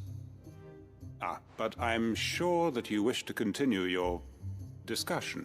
Forgive the interruption. Two such firm friends as yourselves need no help from the likes of me. Rutherford spoke fondly of the great bond between you. Us? Friends? I can't stand the man. Clive, I'm beginning to question the quality of the company you keep. And what kind of company were you expecting him to keep? The man's a criminal. Criminal? How dare you?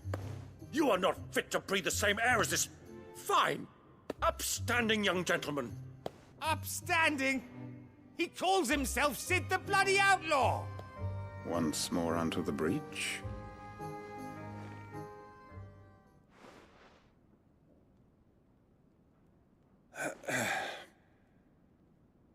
Shall we begin again?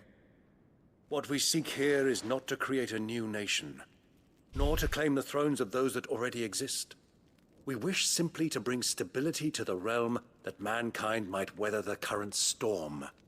And to do that, we must convince those in power, the generals, the statesmen, the nobles, that our cause is just. There will be disagreements, yes. And I imagine some resistance, much resistance. But we cannot let that deter us. If we show them the path, show them that we walk it ourselves, then I am confident they will follow. The fate of the world lies in my nephew's hands, but the well-being of her people lies in ours. And we must not squander the chance that Clive has given us.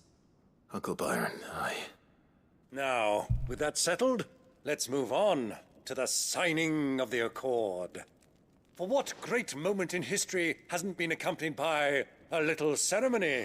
Ceremony.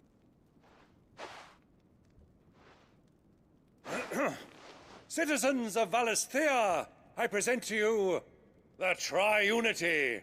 Rutherford, Mike Will. The Tri-Unity.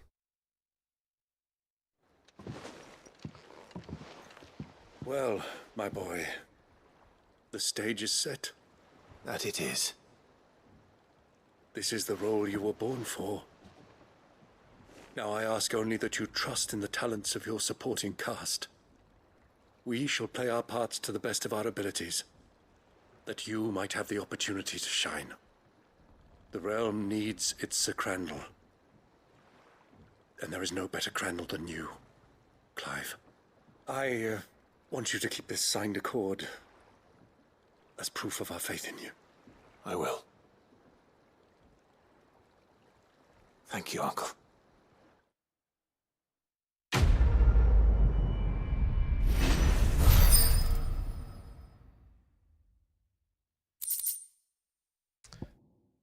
Tri-Unity Accord.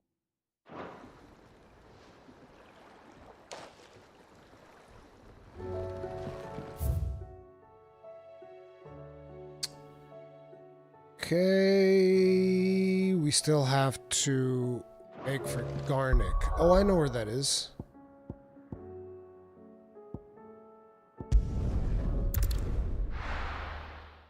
Looking for the book. Vivian.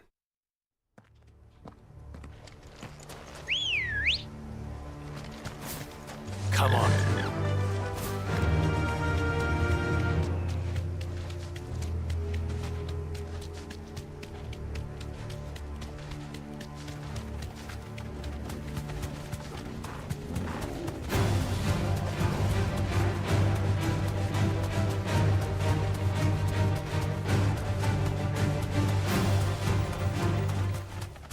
I actually don't mind where they place these side quests because it's not really interrupting the flow of the story. The entire village looks abandoned. Now, which house would a bookworm live in? The biggest problem that I had with the other ones was that they were like in the middle of us doing something and it didn't make sense. It's like if we're in the middle of doing something and you're gonna give me like 20 side quests, that's like, But this one, we're like right before the final fight, and it can be seen as kind of like, oh, we're prepping up, we're getting ready to do the thing. And in the meantime, I'm like, okay, well, let me take care of a couple of business that I have throughout the realm.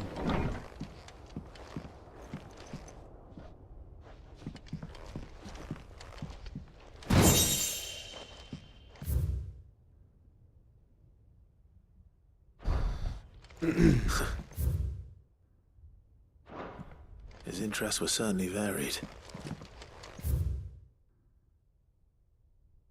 All the bearers, the emergence of the first magic adepts was widely heralded as a gift from the gods. Indeed, the title with which those with the gift came to be commonly known is most likely a contraction of bearer of the heavenly blessing, the wording used by the tribunes of the time.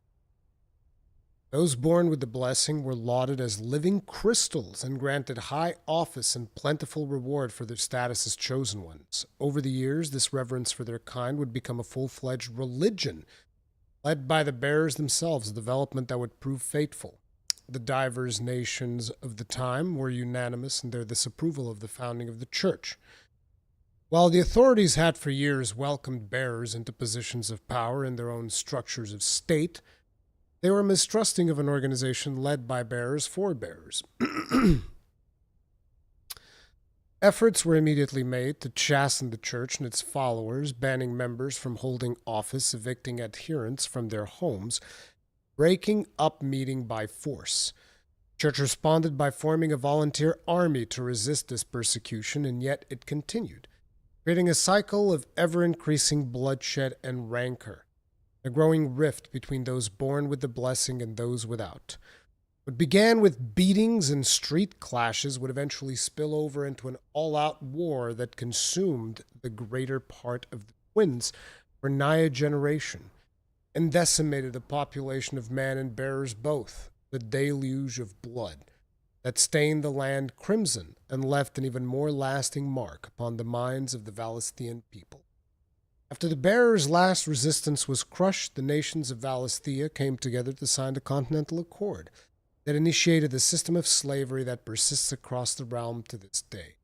Its well-known phrase, bearers are other than human, has its roots in the bitter war of the years before, being the unblessed's only excuse for their calamitous refusal to allow the blessed to decide their own destinies.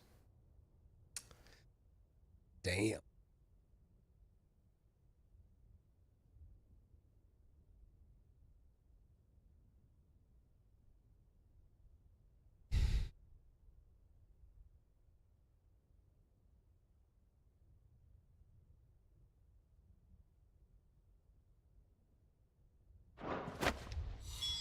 This is it.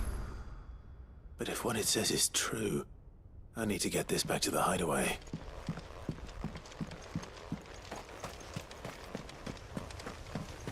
We're gonna be attacked.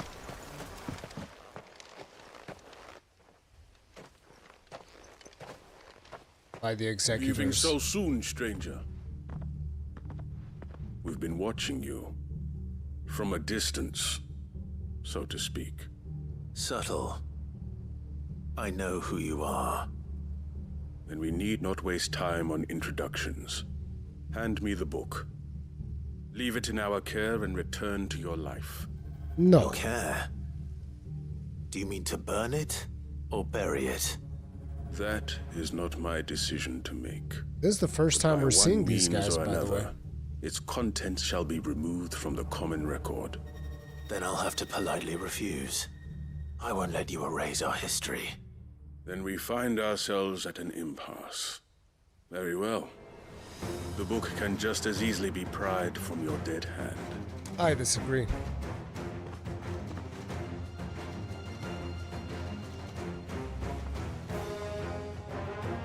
Let's see, shall we?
Impressive. Is it your But turn we now, have other Executor? means. We shall claim the book yet. Really? Why do you want it so badly anyway? It lays out in no uncertain terms the vanity and avarice of mankind. It tells the shameful history of the persecution and oppression of a gifted few by a giftless many. Would you say that this interpretation was correct? I don't know. You don't know. Your sword may be sharp, but your wits are dull. So let me answer for you. There is no correct interpretation of history. There's that a history. series of events took place may be proved beyond a doubt. But there can be no single, immutable explanation as to why they came to pass. This is kind of like an analogy, very similar to the whole thing of the victorious in war decide history. There's like an expression for it, but I forget what it is. But you guys know what I'm talking about. Basically, whenever there's a war and somebody wins, they're the good guys. It doesn't matter if they're the bad guys or not. That doesn't make any difference. The person who wins writes history. They decide if their deeds were or were not correct. The victors write the history. History is told by the winners. Exactly. History is told by the winners. So it's like it doesn't matter what the events of history are.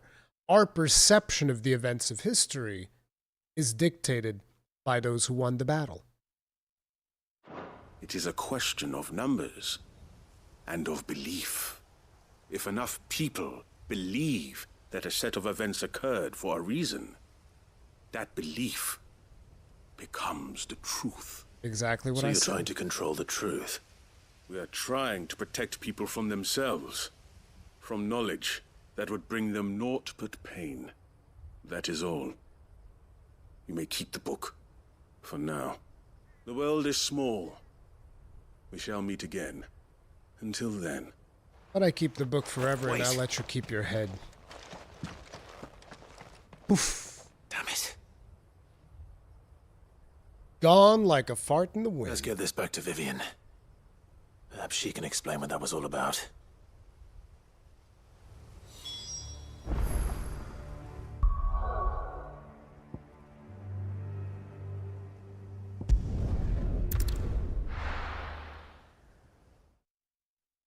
Didn't even use a smoke bomb, just disappeared.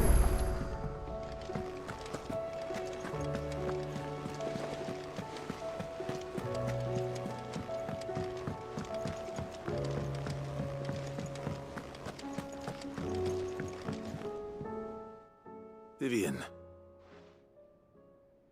I found it. The book you lost.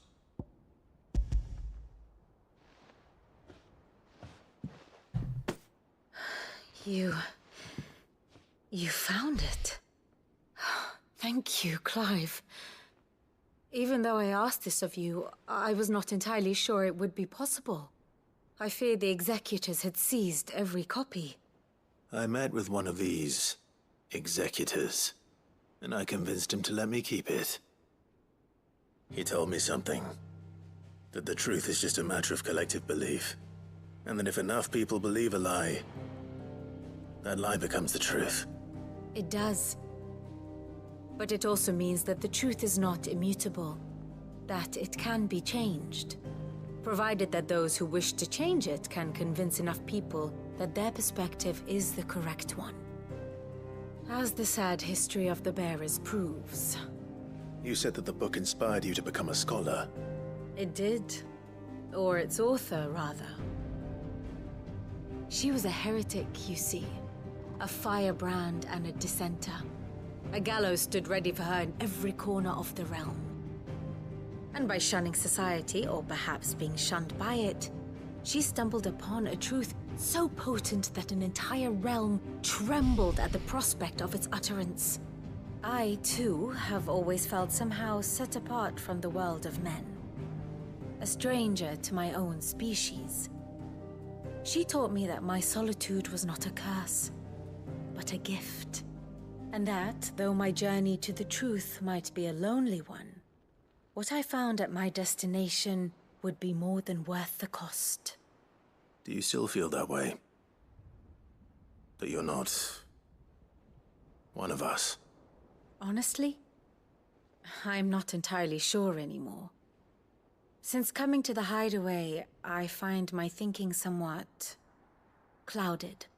Perhaps the result of studying mankind from a rather closer perspective than I had intended. But the more I study, the more I find value in this perspective. In looking not from the outside, but from within. So if you'll permit me, I'd like to continue my work here. Remember, Clive, when enough people believe, belief begets truth. Give the men and women of this benighted world the gift of truth. Make them believe in you, as I do. I'll try, Vivian. I'll try. We'll see about that.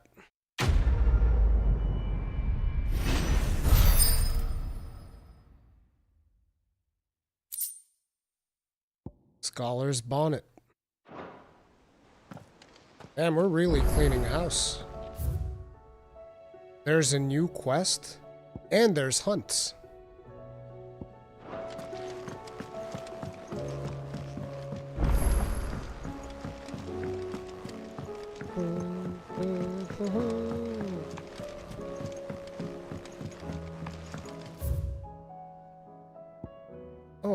I just realized that it's in the map for us to continue, so we can, like, interact with all the characters at our leisure. That's convenient.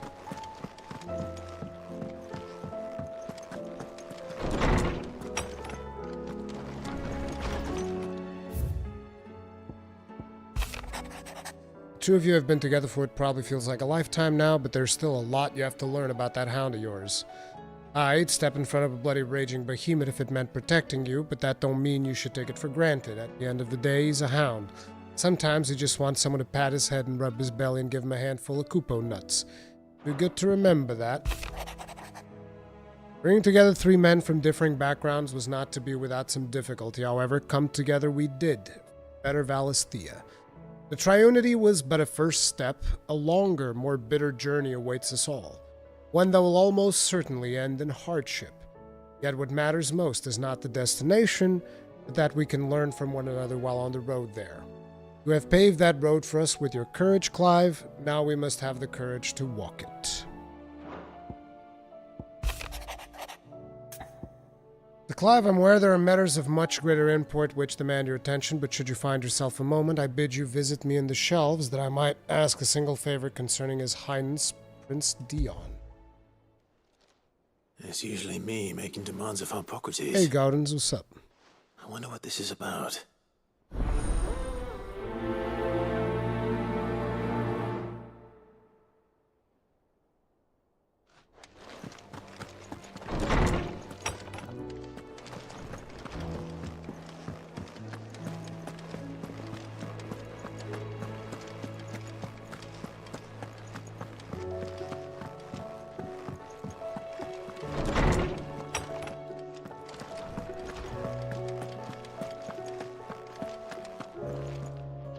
Lawsman Hippocrates, I received your note. Ah, yes. I expect you're wondering what this is all about. You spoke of making amends with Dion, but I can't imagine what for. Then I should begin by telling you that I was once his tutor. This was some years ago, of course, before I joined Sid in his hideaway.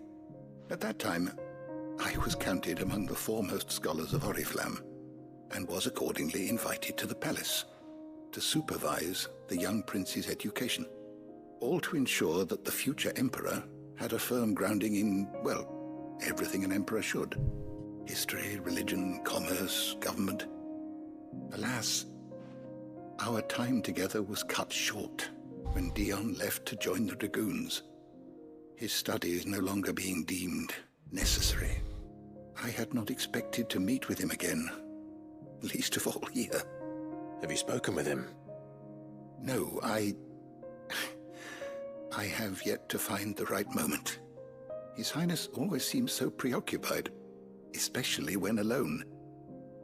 I would not wish to disturb his ruminations with idle words of greeting, not when I know he dwells upon the evil Ultima had him commit in the Dominion. The guilt weighs heavily on him, I know. But as you say, that was Ultima's doing. Surely you can't blame yourself. When I first met him, it was not guilt, but his people's expectations that weighed heavily upon him. And I did nothing to ease that burden. He bore it alone, until the day he could not bear it any longer. It is one of my greatest regrets that I only ever offered him my wisdom, when what he truly needed was friendship. The blame for Dion's transgressions lies not only on his shoulders, but on mine. I see. I'm ready to help you in any way that I can. Then I beg that you bring me a wild wyvern tail. Apothecaries across the ages agree that even to glimpse such a flower is to be granted inner solace. Fabulists and fraudsters all, of course. But there is oft a seed of truth to be found where even the most outlandish opinions align. Well, it can't hurt to try. Where can I find this flower? And how will I know it? I mean, we've seen it multiple times in cultivated cutscenes. wyvern tails before, I trust. The lily-white blossoms from whose roots the poisonous ink for the brand is distilled. Well, those which grow in the wild differ only in their purple hue. The harsher the environment in which they are raised, the deeper the color. There is a waterfall in Rickmal's roost across the strait, where the flowers once grew in abundance. Whether they still survive there, I know not. But try as I might, I can find no likelier location. It's all right. I'll find you a wyvern tail one way or another. Thank you, Clive. And please, be safe. No. I will not be safe. What are you gonna do about it? What you gonna do about it?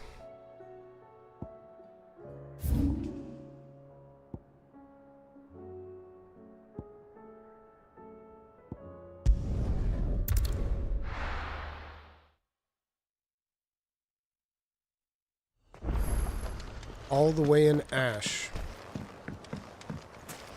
No use calling Ambrosia now.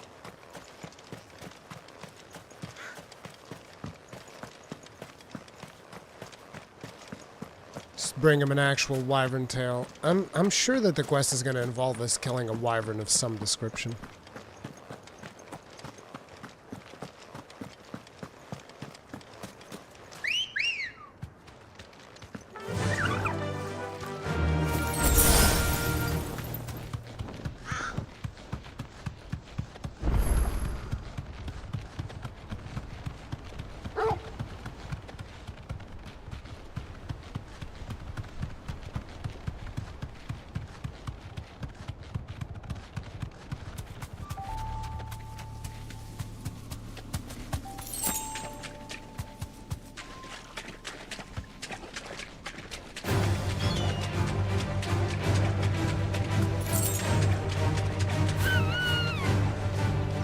Oh, come on.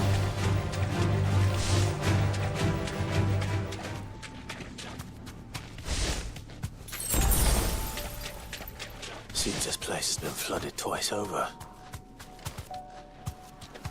Purple flowers blooming next to a waterfall. What did I tell you? Shouldn't be too hard to find.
Here they are.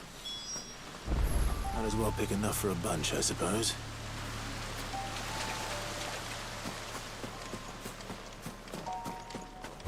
Imagine sending your leader like halfway across the world to go pick up a flower.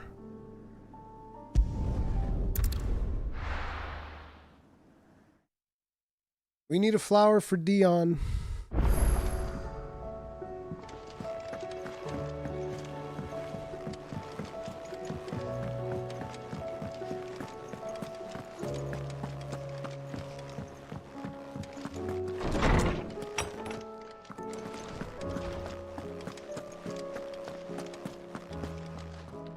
Osman, I found the flowers you were looking for.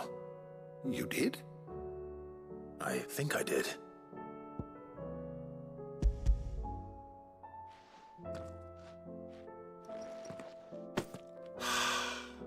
You did indeed. My dear boy, thank you. You wanted to make Dion a gift of one, did you not? Shall I invite him to join us? Oh, I don't... It's no trouble. I'll go and fetch him.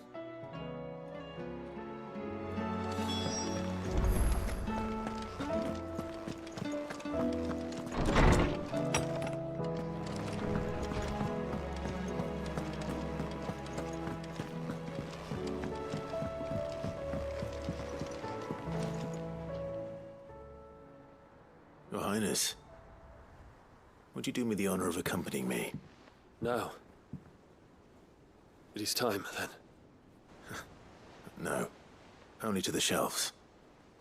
Our lawsman has something he'd like to give you. Master Hippocrates. No.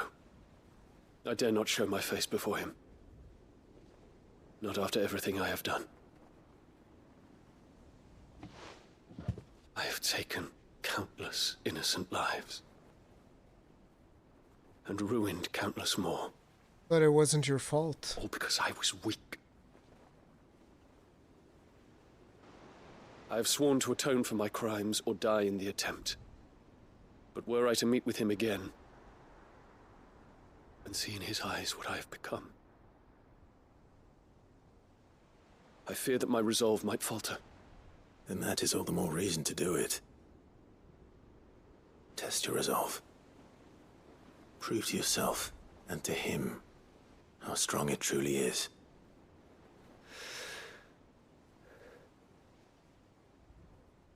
You are right. I'm always I must, right. at the very least, offer him my gratitude. Very well, then. Take me to him. Follow me. What's your stance on that idea, Mr. Rue? Will the leader be in the front lines doing regular tasks as the rest, or should the leader be delegating tasks for the rest to follow? He should be on the front lines, but depending on the time. I don't think that this is the appropriate time for me to be on the front lines collecting flowers. Mostly making fun of the task itself, which involved going to literally a different continent to go pick up one flower. Even now, I hesitate to approach him. What must he think of me? You'd be surprised.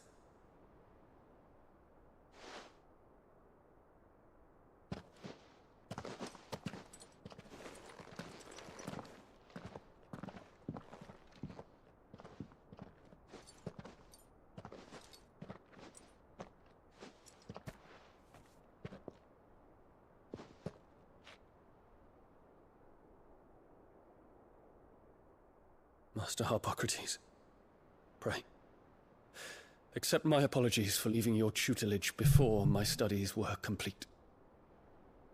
Your lessons opened my mind to a world quite unlike the one I had imagined from within the gilded confines of the palace. And I shall be forever grateful for the efforts you made to enlighten me. Lift up your head, Your Highness. The deeds of youth require no apology. That you took the time to visit me says much about the man you have become. Now, there is something I would like to show you.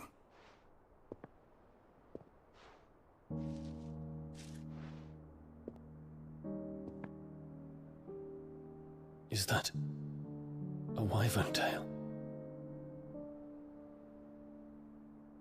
The color is unfamiliar to me. Because it is unique to those found in the wild. Something in the harsh environments in which they grow lends them this striking hue. Their roots are indistinguishable from those of their hothouse cousins, but once they bloom, the difference is immediately apparent. In this flower, I see you, Your Highness. Its roots were the roots of a wyvern tail, with all that implies. But they do not define it, just as yours do not define you. It's poisonous, Molith. I want you to have it, that it might remind you of this truth.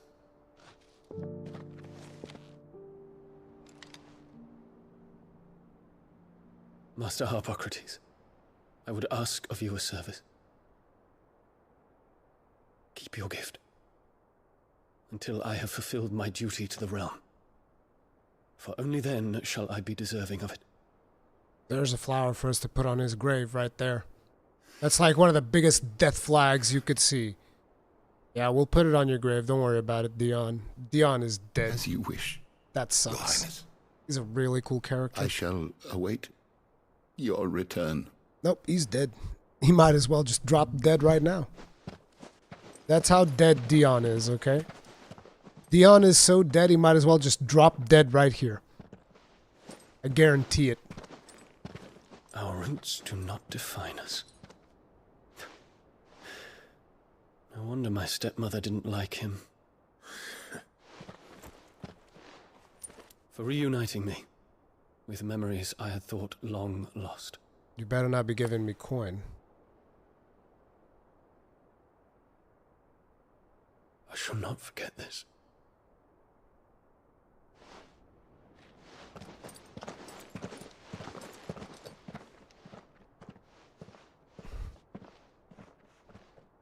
He's like, here's 100 gil. Thanks. Thank you, Clive. not for you, I fear I might never have found the right moment to speak with him. Not to mention the wyvern tales. I shall plant their seeds, that I might not disappoint His Highness upon his return. I hope the soil in the hideaway is to their liking. Why, these flowers bloomed in the bleak, black wastes of Waloed. I'm sure Nigel's yard will suit them to a T. But they're not going to grow purple. That was the whole point. When it comes to expressing one's gratitude, I find that words are seldom sufficient. Here. He's going to give me his Kupo Nuts necklace. A Stolas quill. Oh no. Or more precisely, my Stolas quill. 'Tis said that an owl's feathers are steeped in the wishes it hears over its long lifetime.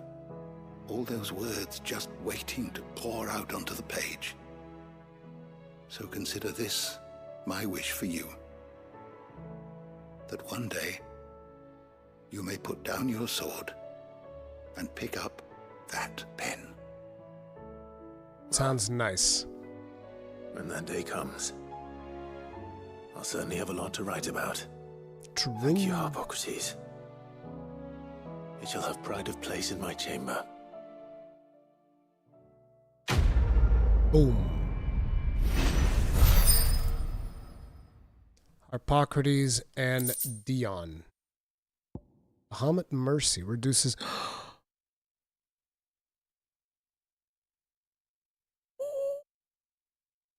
Oh, shit. Oh, no.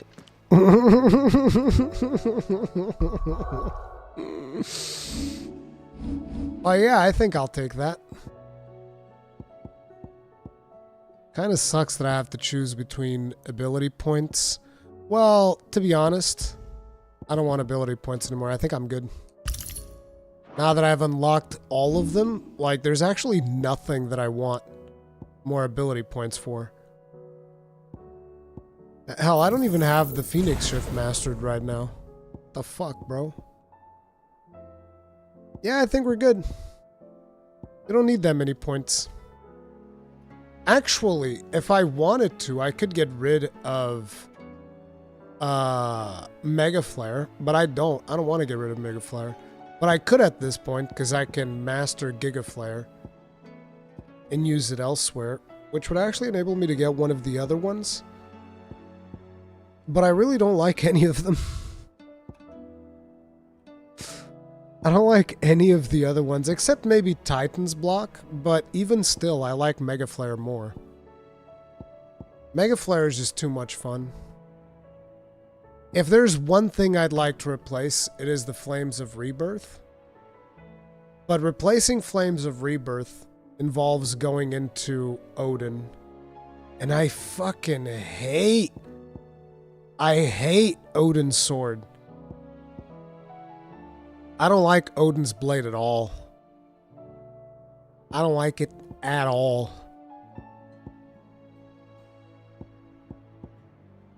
I could replace fire with Titan. I could see that for the parries.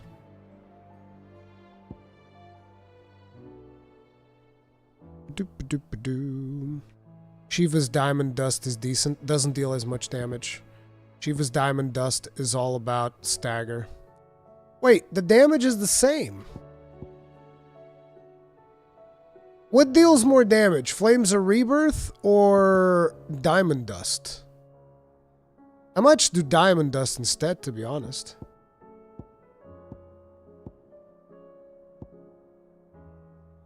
Bum bum bum bum bum bum. Boom. But I don't want Cold Snap. I don't like Cold Snap at all.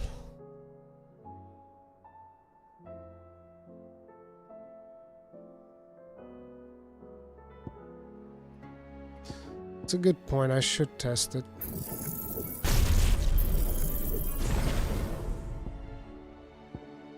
Boom, boom, boom, boom, boom, boom, boom.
8,731.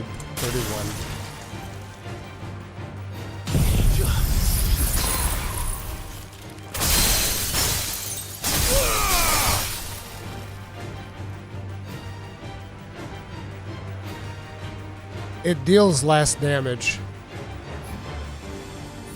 It has lower cooldown though? Okay, let me see.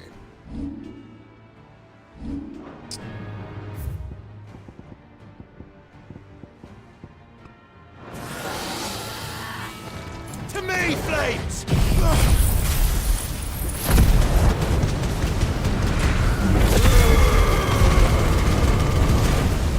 Wait, you need to be closer for this?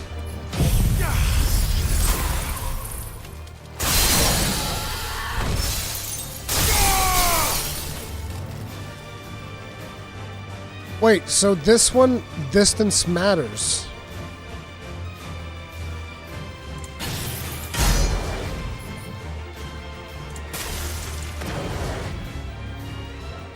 The cooldown's pretty big on both. Seems about the same.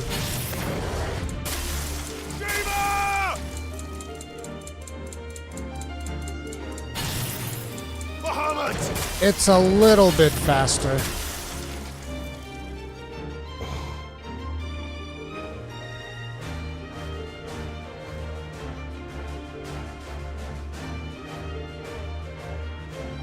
I guess I can use it to just open up on monsters, as opposed to using it for my combo.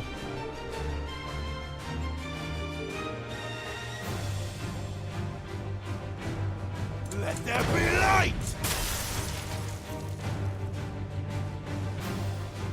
But you have to be point blank with this one, that's the thing.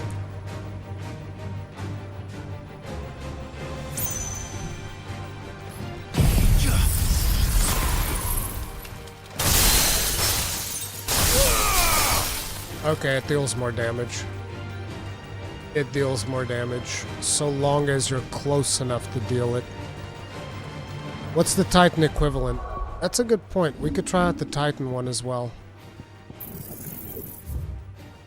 Which I never did, because I felt like this one's probably an AoE and it doesn't deal that much damage.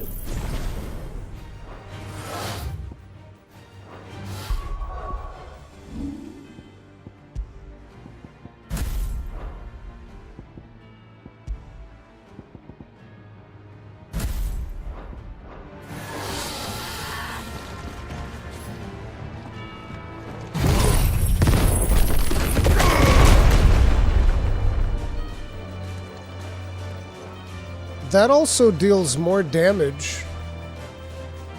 The thing is, you gotta hit him with, like, the thing multiple times. It's got a big-ass cooldown.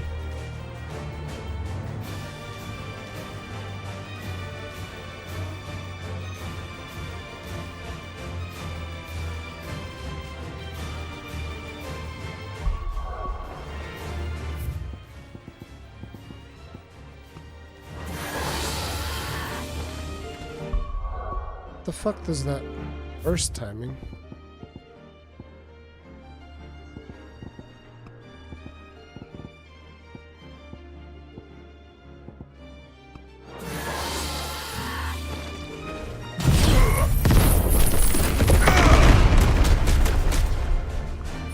It can go above Diamond Dust, but it doesn't deal nearly as much stagger.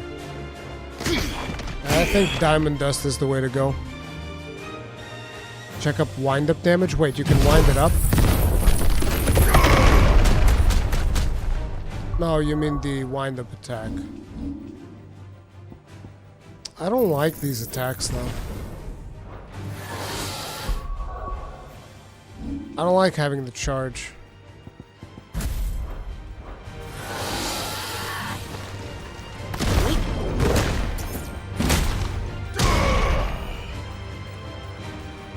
$30,000? That's not bad.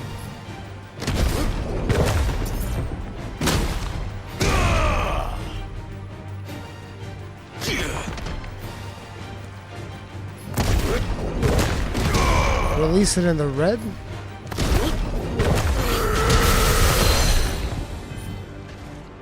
Oh. I wasn't aware that that's how this ability even worked. 32K.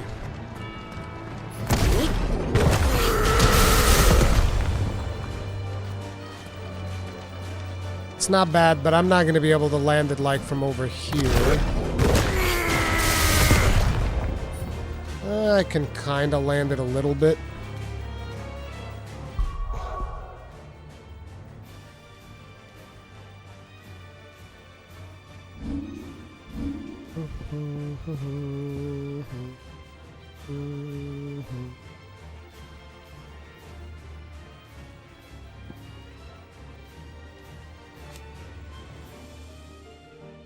It does say over there, releasing the button when the markers in the red zone maximizes force. This is called a precision windup.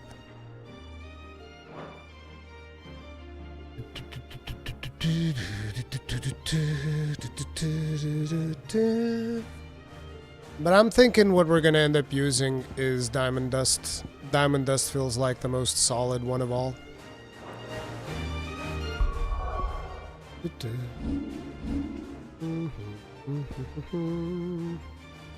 So we keep fire. We keep Wicked Wheel. I think Wicked Wheel might be one of the best abilities for staggering.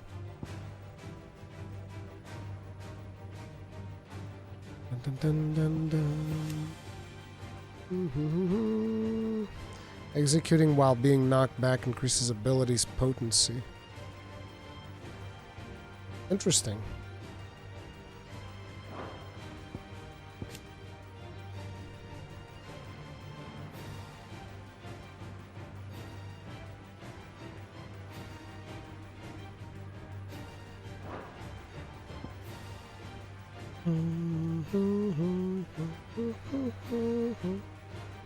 Please try Impulse. It's more active than Mega Flare.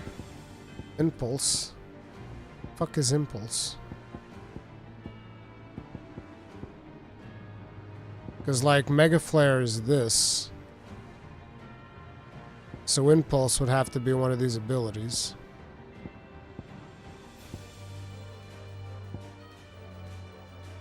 What are you talking about? Oh, you're talking about this?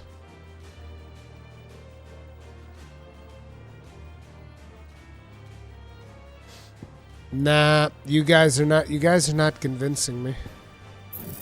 Like, listen, you're not convincing me on this one.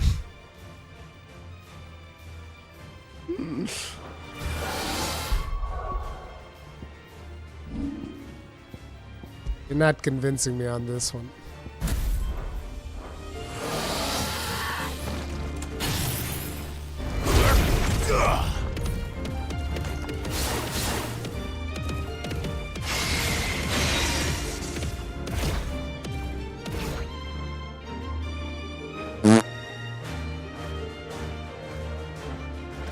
If you activate them again when they're bigger, they explode.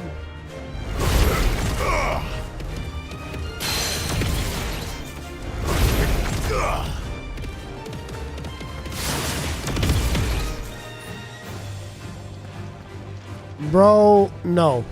No. No, no, no, no, no. None of this. We've experimented enough. I know what I want.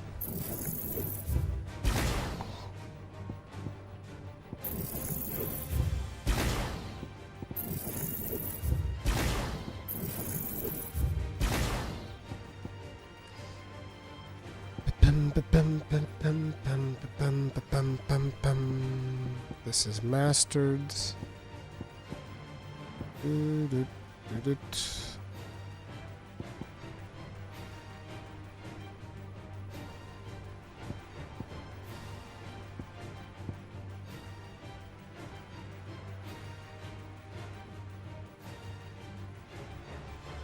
Still thinking about Cold Snap.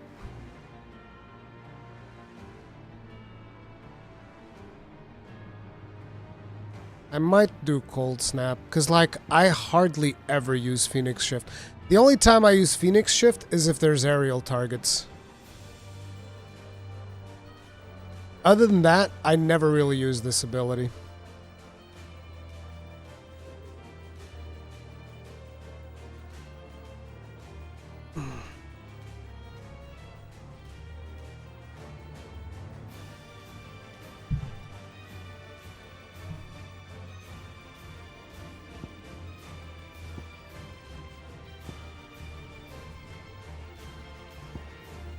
I'm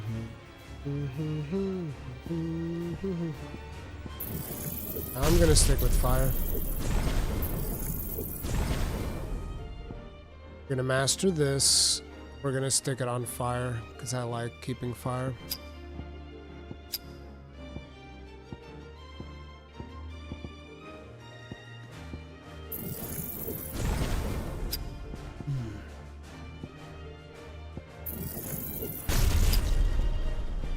Not that I ever used taunt, but whatever. Okay, all that's done. Let's line them up.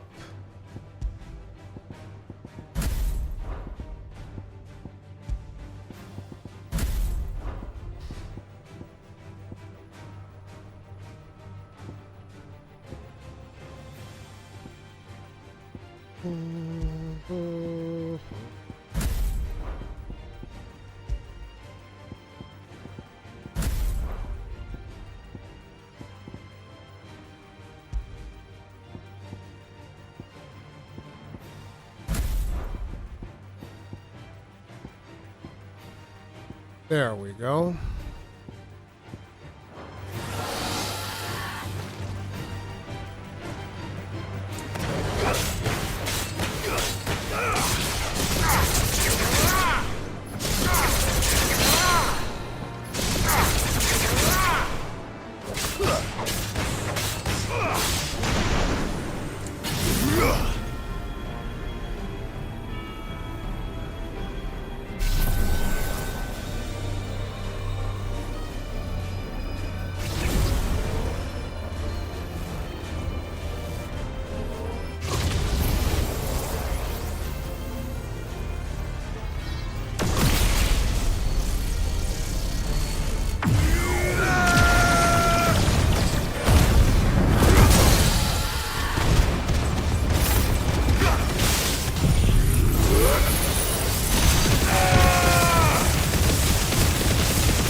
To 192k.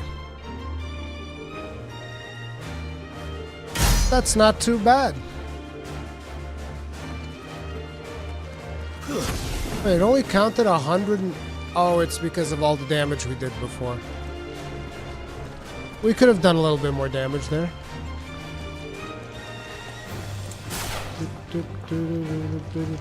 Use diamond dust first.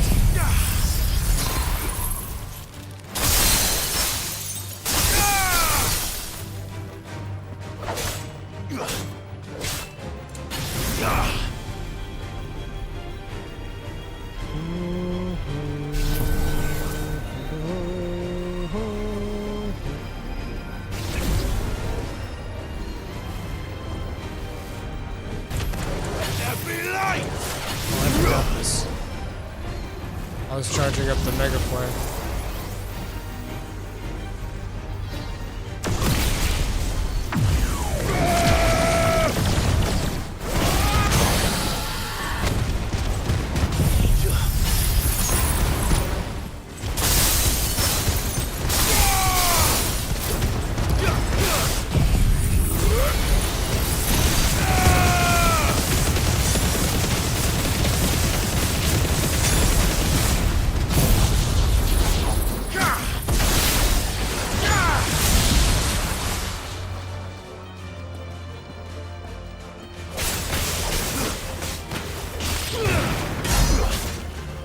Only 114,000. I need to power up before I do this.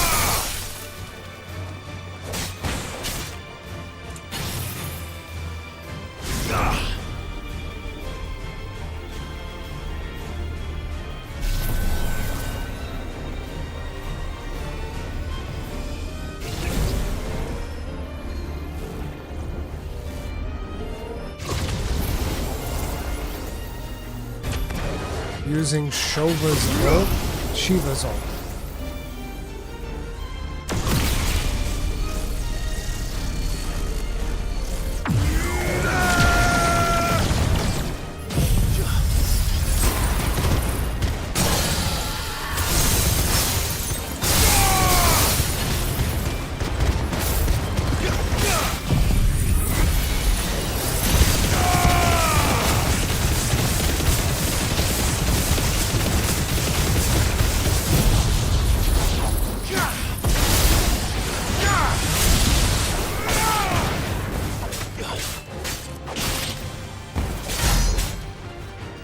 113K.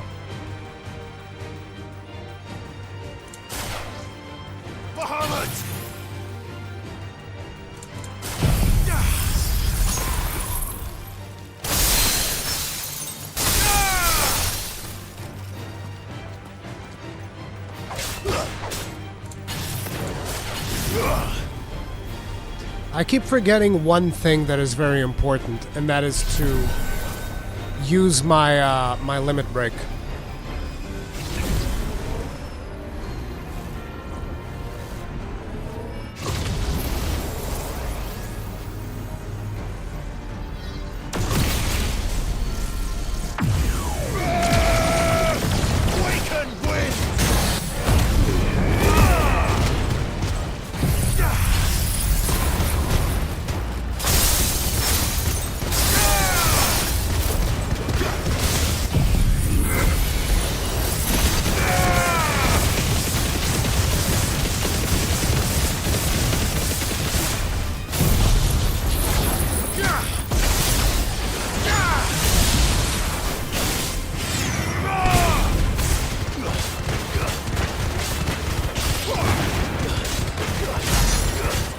$129K.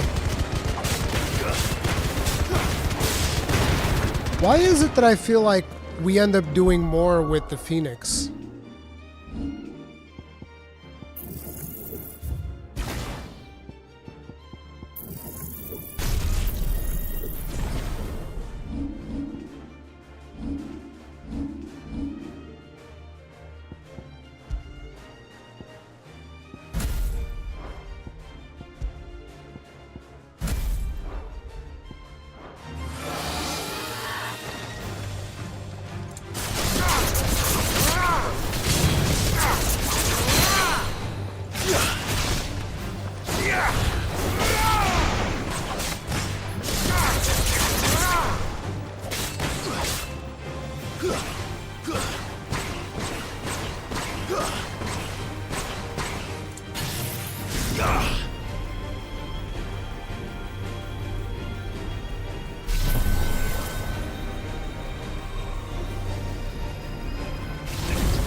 Wait, that's not what I wanted.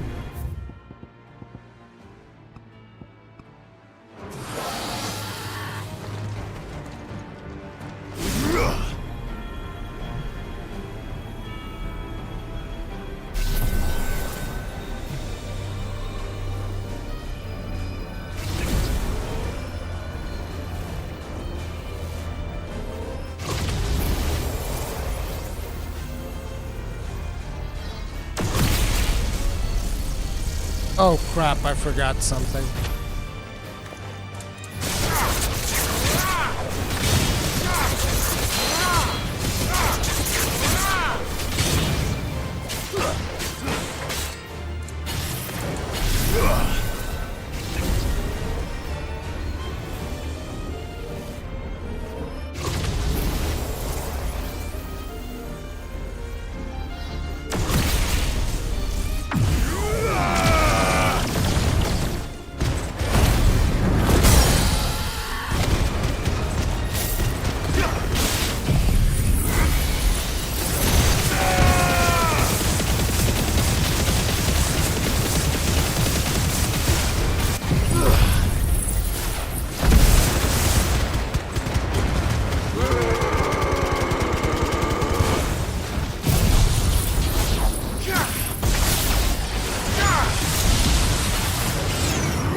It's about the same. I am curious about setting it up differently though.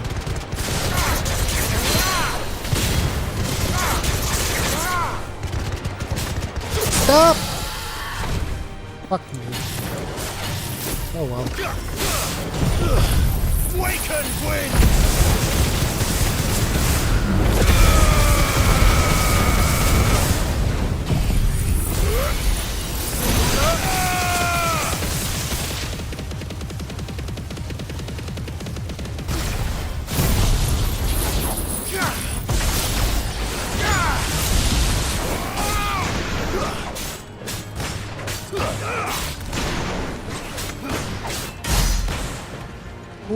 that was even less. Because you need the big hits at the end to be fully charged up.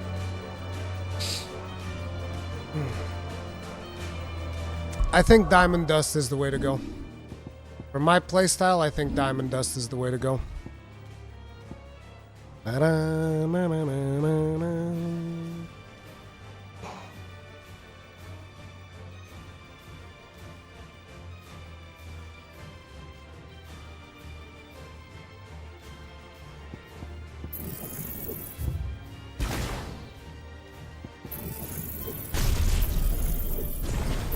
Yeah, the thing is, I don't want to use Zantetsuken. I don't like it. I don't like Zantetsuken at all. I don't find it fun.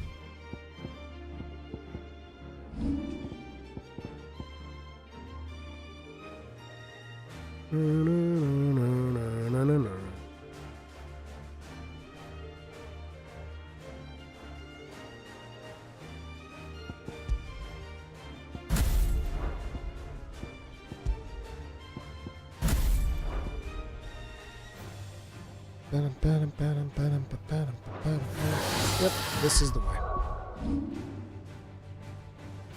I need to exit out of here.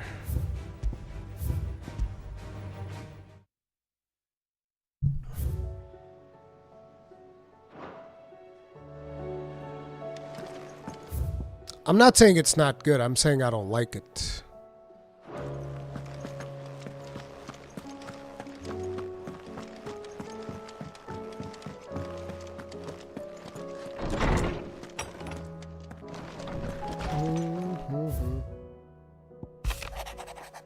It occurs to me that a single word of thanks does not nearly suffice to express my gratitude for reuniting me with From a Distance.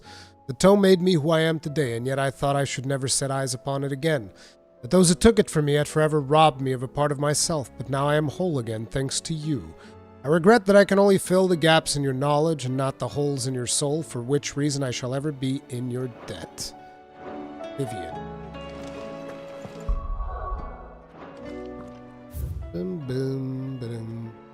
Boom, boom. Okay, so the next quest that we're doing is going to be Lubor.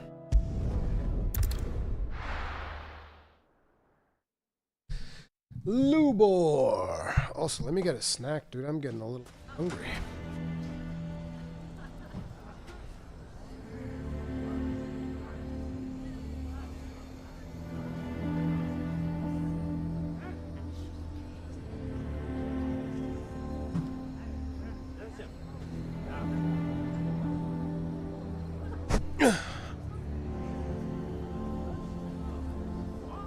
Okay.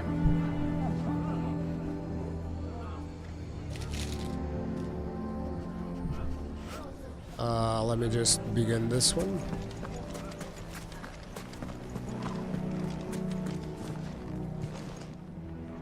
Here to help me pack? Thanks, but I'll be traveling light. I'm almost finished already, in fact. You're really going to go through with this, then? I am. But before I go, there is one small issue I'd like your assistance with. Well, two, in fact. If it's within my power to help you, I will. Oh, the children. I refuse to let them share in my disgrace. And if I leave them here, they surely will. Our friendship would see them ostracized forever. But I can't take them with me either. I can think of only one place where they are certain to be safe and provided for and loved. The Hideaway. Sure. Of course. The children would be more than welcome. Thank you, Clive. I will not forget this. Lubor, are you still here? What is it, Ferda? You look pale. There's been a flood in the Velcroy, a damn big one. The League of Outlaws encampment was completely submerged in ether. What? Every last one of the bastards has turned. And they're headed this way. Bandits are one thing, but Akashic bandits are quite another. The town guard won't stand a chance against them. We need to evacuate. There's no time to lose. Ferda, gather the men. The Akashic may strike at any moment. We must make ready to cover the townspeople's escape. Well, what are you waiting for? Yes, my lord. Clive, change of plan. The children stay with me for now. I need you to find Conrad and Natalie. Tell them to prepare for a full and immediate evacuation. Understood. I'll do what I can to convince everyone else. Wish me luck.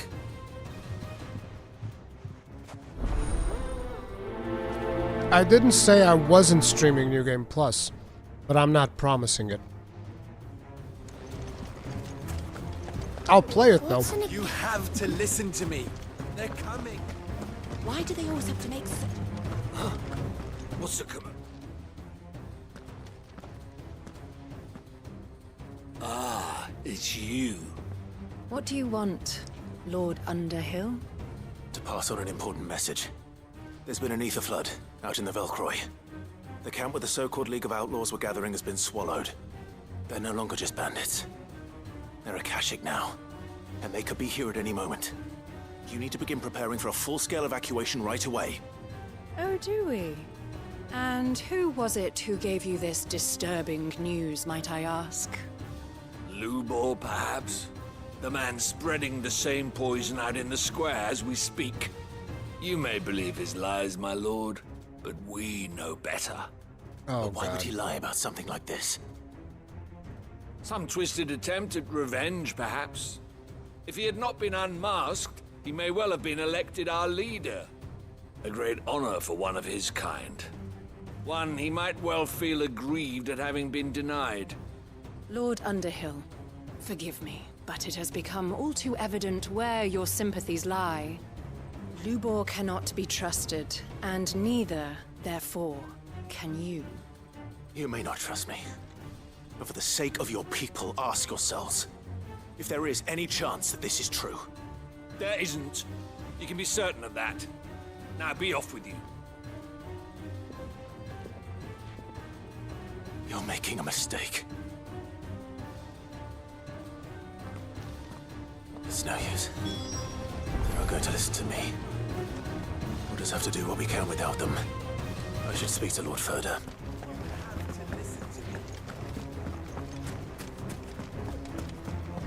I think we'd better... What's Lubor raving about?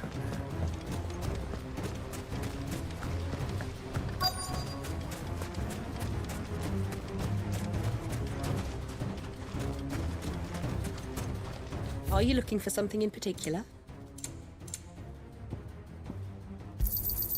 Here you are. Fare you well. Lord Furder. Sid, what's wrong? I went to warn Conrad and Natalie about the Akashic, but they wouldn't listen. They've convinced themselves that nothing Lubor says can be trusted. The bloody fools. Which means the town guard can't be counted on for support. But I can. If there's anything I can do to help you defend Dalamil, you only have to ask. I appreciate it. Sid! Further! I've been looking for you everywhere. Victor? I thought you'd left. I couldn't abandon a friend in need. And Lubor is in need at this very moment. Come quickly.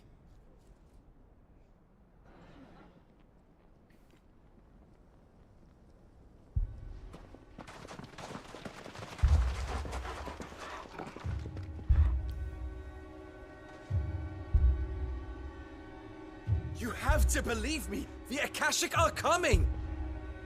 They don't eat, they don't sleep, they don't tire, and they don't care who they kill. They're unlike anything that's come before. There won't be no parley, no mercy granted! We may have saved the town once, but this is different. I do not ask that you forgive me, but please believe me. If you do not run, you will die. You will all fucking die!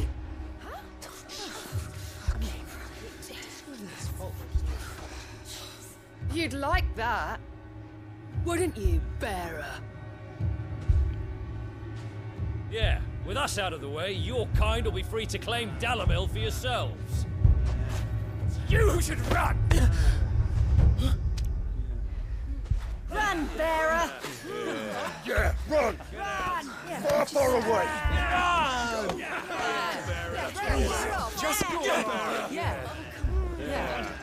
Bro, imagine risking your whole life for this fucking town for the people to do this.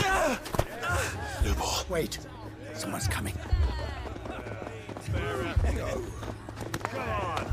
Stop! You're hurting him!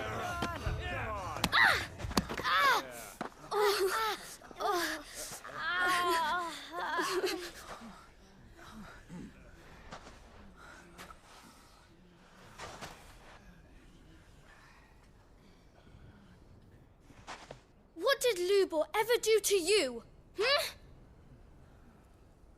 He solves all your stupid problems, and he keeps all of you safe.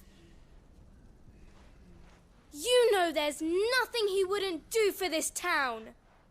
Well, they got him good. Who was it who made that cleaver you use every day, Conrad? And what about your counting table, Natalie? Who fixed that? Whose men make sure the streets are clean so all your boots don't get dirty? Who spends all day, every day making sure things run smoothly around here? And none of you ever say thank you. Ever. But did Lubor ever complain? Well, does he ever stop smiling? He keeps this whole place going. And you act like it doesn't even exist.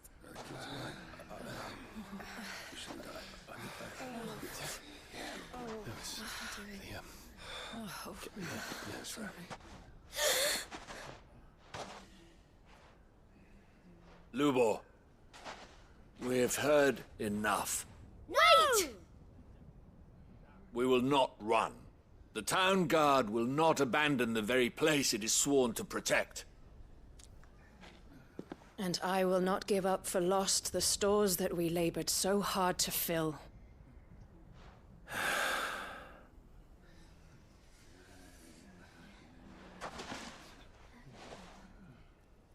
So tell us, how do you propose we deal with these Akashic of yours?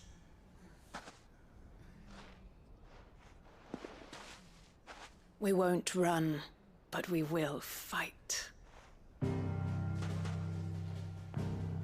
All right, then.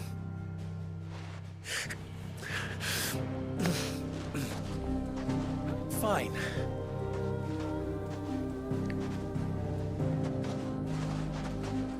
Gather round if you don't want to die.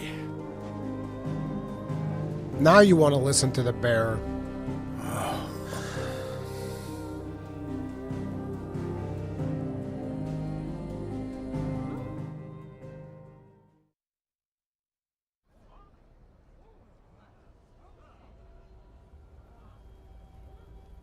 Allow me to explain the situation. The ether flood occurred near the village of Cheratina, deep in the Velcroy. The place had been abandoned for years, until the League of Outlaws decided to make it their base of operations. Now they're all turned, and if the scouts' reports are correct, heading in this direction.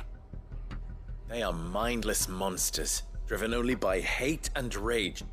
And they are utterly unpredictable. With the bandits, we at least knew how and where they were likely to attack. When these creatures come, Dalamil will have the bitterest fight it has ever faced on its hands. The town guard will muster at the north gate. The rest of us will take the south. Both forces will provide men to serve as scouts and messengers, ready to spread word of the size and nature of the Akashic force as soon as it is spotted. And as soon as it has been, we will converge on its position and see that it is driven back from Dalamil at all costs. Conrad, can I count on the support of the town guard? Always. I leave the selection and coordination of the messengers in your hands, Victor. And the command of our men in yours, Ferda. If you would both be so kind. Consider it done. As you wish. Natalie, I would ask that you and your people have the townsfolk barricade themselves inside the bathhouse. And tell the merchant not to waste time securing anything beside the essentials. Preserving life is our one and only concern. As long as we survive, it doesn't matter what trinkets we might lose. Our riches can be regained. And if anyone doubts that, let it be known that the Briar's Kiss stands ready to cover any losses. Very well. I shall tell them. Where do I fit into this plan? Where else but the most perilous place of all? I would like you to travel to the home of our erstwhile League of Outlaws, Cheratina itself. The main host is most likely still there, and Dalimil will not be safe until it is eradicated, root and branch. A little gardening. How pleasant. I doubt it. I have a feeling these weeds will be particularly stubborn. Luckily, so am I. We'll see about that. So you are. All right then, we all know what we have to do. Now it's simply a matter of doing it. For Dalimil. Does the game explain why they hate the bearers so much? I mean, it's basically because they made a rule that the bearers were slaves. I'll keep them waiting. And once you start teaching people over multiple decades, that's the way it goes. In the beginning, the bearers were almost worshipped, according to the book that we found. The bearers were almost worshipped, and they started making their own church, where they were basically gaining a lot of power in society. And the people decided to take that power back, and they went a little bit overboard. They were basically like, hey, you know what? Fuck them bearers. They're slaves from now on, forever. And so they institutionalized that into everyone. And so everybody just started hating them.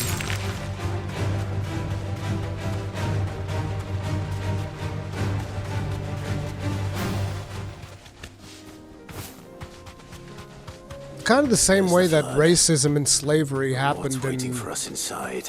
In real life, if you really think about it. It's like a child isn't born hating another black child. They're taught that. And once, and then they teach their kids, and they teach their kids. And it's the same thing with the bearers in Final Fantasy XVI. Oh, it's this place. We can't leave a single one alive.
The League is disbanded.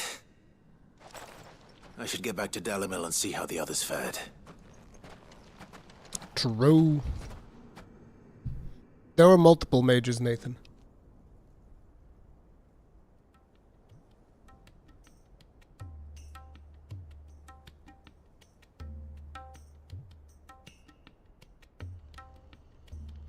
All the Akashic we were able to find have been dealt with. Seems that might be the last of them. Last of them here, perhaps. Lubor, Sir Clive has returned. Hey, boys. Clive! What news from Charatina? It's done.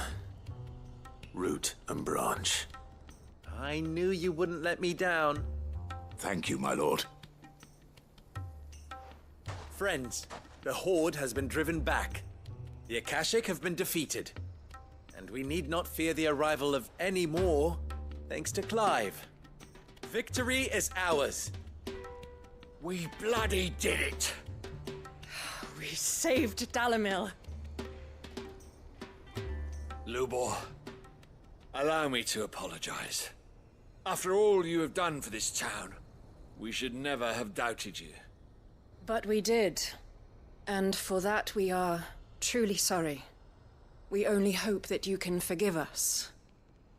We need you, Lubor. Dalimil needs you.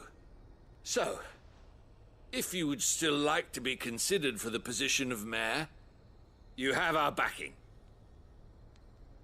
You do remember that I'm a bearer, don't you? We do. But that is not a stain on your character. It is a stain on ours. We thought only of what we perceived bearers to be, not what you truly are. The man who saved Dalimil twice over. I see. But I will only accept your proposal on 2 conditions. Name them. Firstly, that you will both do everything in your power to rally your people to my cause. If the Town Guard and the Merchants League do not accept my leadership, it will be doomed from the start. Unity is the key to defending Dalimil, and I do not doubt that we shall need to call on our combined strength again. When that time comes, I will expect us all to pull together, just as we did today. Of course. You have our word. And secondly, you will accept that if I am to lead you, the mistreatment of bearers must end here in Dalimil. Any bearer within our walls shall be afforded the same rights as any other citizen. They will not be judged by what they are, but who they are. As we failed to do, and came so close to losing everything. We agree to your conditions.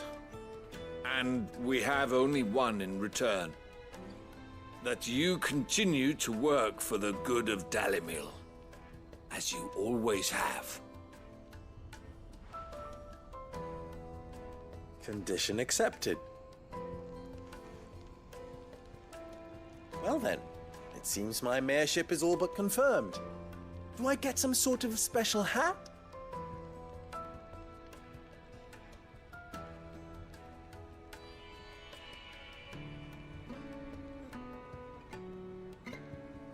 How fickle fate can be. Not True so that. long ago, I had resigned myself to leaving Dalimil in disgrace. And now, I find myself her leader. Here.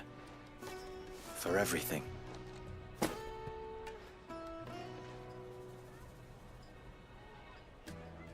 Lubor, about the children.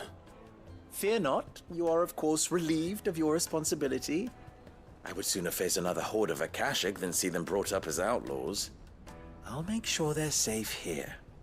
I don't doubt that you will. And not just the children, but everyone in Dalimil. I'll do my best. Can't have all your hard work going to waste. And that's Lubor's quest. He probably gave us like a token. Because this probably finishes his story.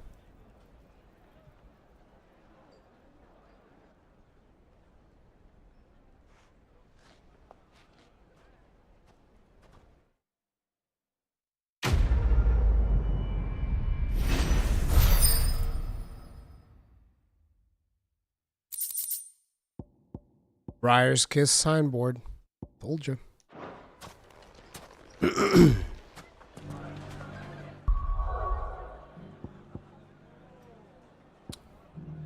And then in here we have under new management. So this is the resolution of Isabella's quest.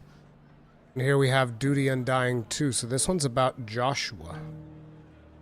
Marks available in region complete. Damn. So there's still marks. There will still be marks there. But no more marks here, here, here.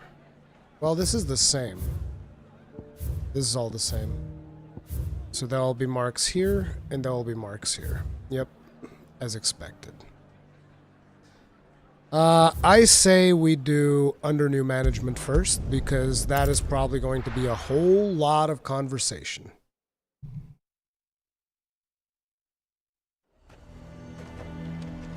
A fortress? The garrison is threatening to pull their sentries. I would speak with this Duke.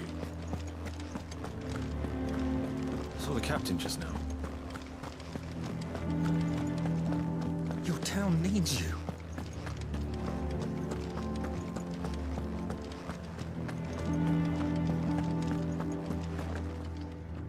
Do you have a moment, Clive? No. What is it? It's the Duke, unsurprisingly. His Eminence has assumed full control of the garrison and put every able-bodied man to work on the fortifications. The town was left all but unguarded, so Philippe was compelled to form a citizens' watch to fill the void. And though my dear boys have been characteristically willing to assist him in this, they want for bodies. So I was wondering if you would lend them your strength, that the people of Northreach might sleep easier, if only for a few nights. Of course. Whatever you need. Thank you, Clive. What would I do without you? What would you Philippe do told without me? me? He had men stationed at... Where can I find the mistress of this establishment? Here, my lady. To whom do I have the pleasure of speaking? My name is Sabine, and it is my displeasure to be the daughter of the Duke of Oriflamme, who I understand is causing you and your town no small amount of trouble. I wish to speak to you about what might be done. Very well. Let us speak. I trust you'll forgive me, Clive. Absolutely. Our conversation can wait. Please, proceed. As you know, my father is a most overbearing and supercilious man, and I join you in objecting to his every action. Indeed, I owe you my thanks for continuing to argue against his reckless plans. Yet I fear he is not one to be swayed by reason. No. He must be made to face the consequences of his actions. And who would make him do this? I would. Myself and several other like-minded individuals. Were you to join us, we would surely have the strength to drive him from Northreach for good. Does that not seem a trifle... drastic? Drastic action is precisely what is called for. Unless you are content to see your people downtrodden and dispossessed. My father would have it that citizens exist only to serve the Empire. That they should be forced to make every sacrifice to ensure her revival. But he is wrong. It is not the people who must serve the Empire, but the Empire who must serve her people. I have no idea, Victor. He's always been like this. Scornful of the opinions of anyone he judged beneath him. But he cannot be allowed to ride roughshod over the common folk any longer. We must fight him. By all possible means. Fight him? No. My purpose is to quell the tension in Northreach, not to stoke it. Respectfully, my lady. Our only chance of saving this town depends upon every one of us uniting against our common enemy. Your father and his followers included. While I understand your frustrations, I cling to the hope that he may yet be won round. False hope, I assure you. But I see that your mind is made up. I shall bother you no longer. If you will extend me the same courtesy, I bid you good day. Whoa! That escalated. She certainly has spirit. Indeed. But unfortunately for us, that spirit is only likely to harden the Duke's resolve, which may be enough to seal the fate of this town. Not that she cares. This is all about her and her father. Families. I'm sorry, where were we? Ah, yes. I was about to tell you of Philippe's plans for the town watch, but perhaps it's better that you heard them from him. I believe he's in the market, if you'd be so kind as to seek him out. Right away. Right Just away. a pity I cannot join you. I'd like to see the two of you in action together. I bet you would. That's not happening, Isabella. Tarja. Alright? I'm a one-woman kind of guy. Your town needs you.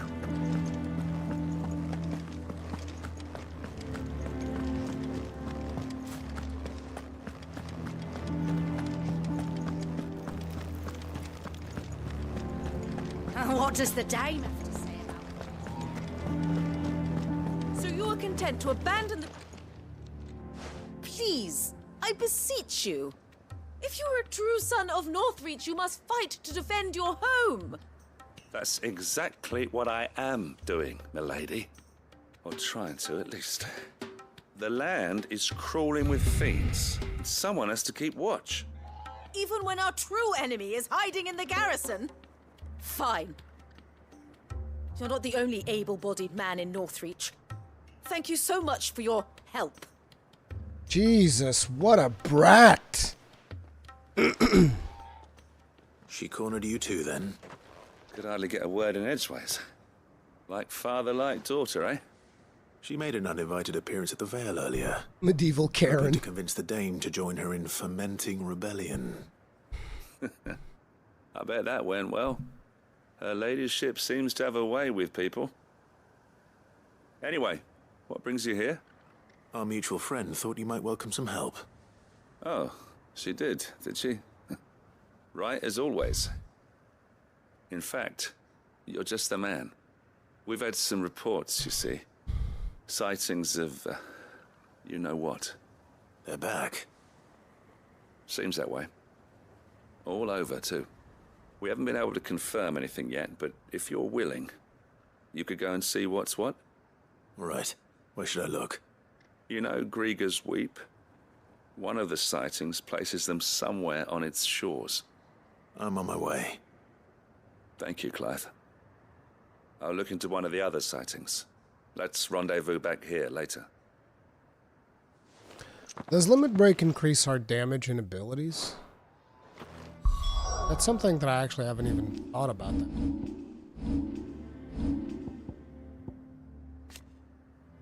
Temporarily improve attributes generally power of Ifrit. Semi-priming recommended fuses staggering enemy or in Clive's HP is low. Okay. Double spells. Increases charged magic, burst, precision shot potency by 10%. Iconic ability potency by 10%. Okay. I'm thinking I might prime after the dust to guarantee the damage, because the dust doesn't deal that much damage. So I'm thinking we do dust, then we prime. I just gotta be careful about when to activate it, right? But we do dust, then we prime, and then we unload. Damn it. The reports were true. To stop them before they get to the town. You're finished!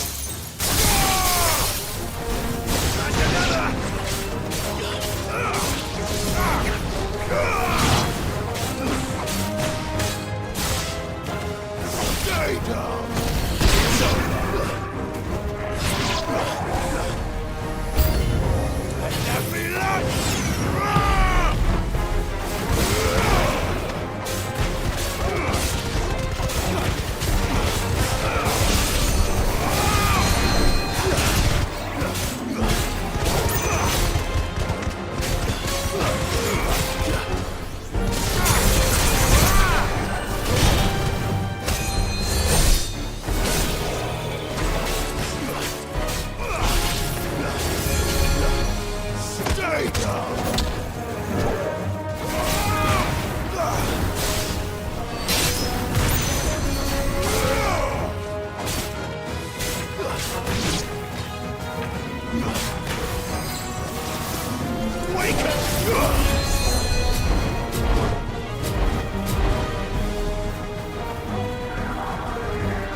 Dodging these guys is actually a pain. So let's do level 1.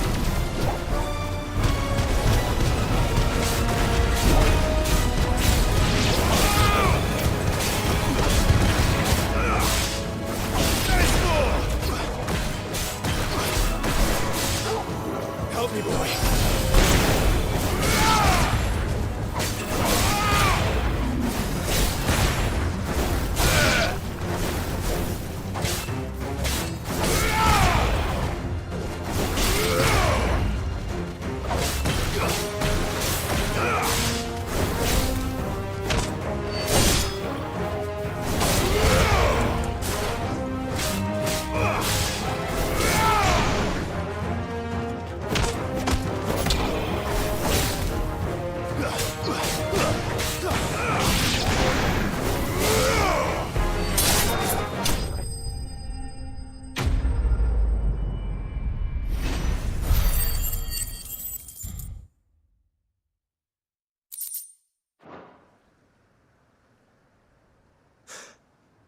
Call that a test, Ultima?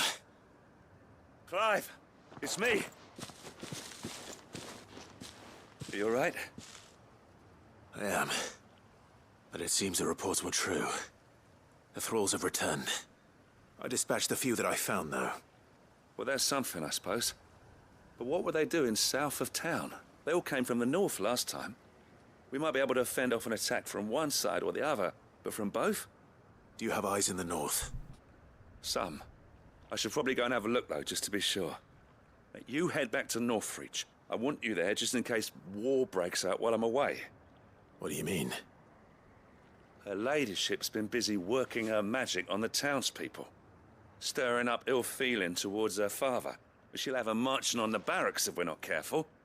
What? This is exactly what the Dane was afraid of. I'll do what I can to calm things down. Be careful out there, all right? Don't worry, I'm not like you. One sniff of those things and I'm running back to town screaming blue murder.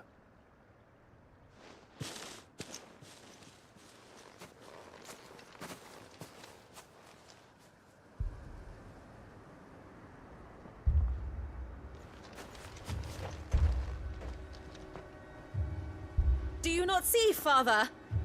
The people of Northreach have given enough, and only a fool would ask for more. Listen to me, Sabine. Where would our people be without their country, hmm?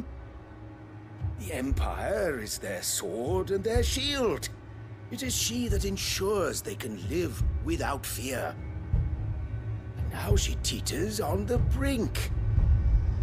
Without their sword, how will the people fight? Without their shield, how will they protect their kin? Can the unarmed stand against the advancing hordes? No. But there is yet hope. A new shield, a new sword.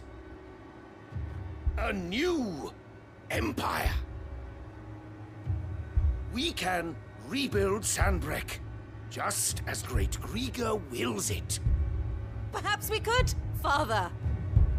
But we don't want to. Not if it is built on the broken backs of the people.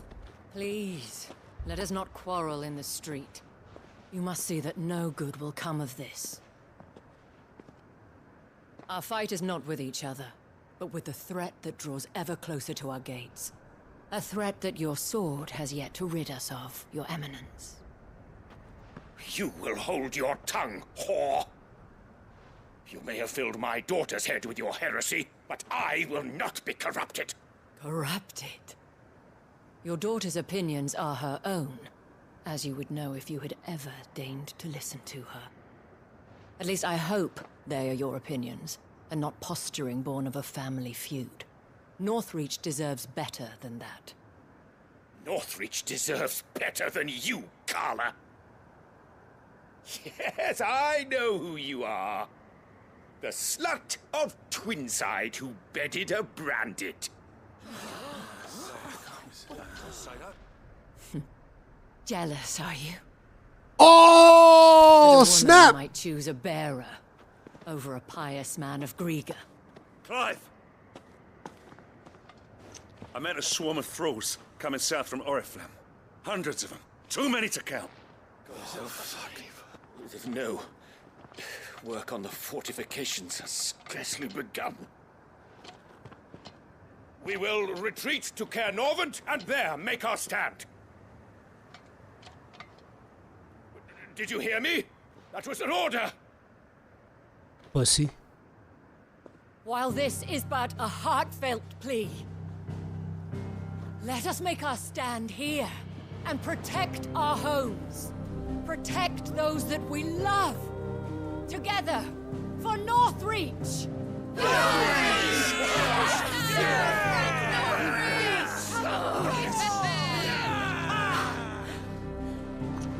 You heard the dame.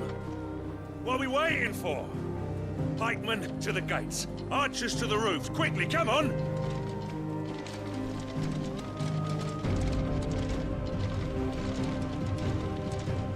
But she is but a common... whore, yes. And we'd follow her to the gates of hell. Nothing common about that whore.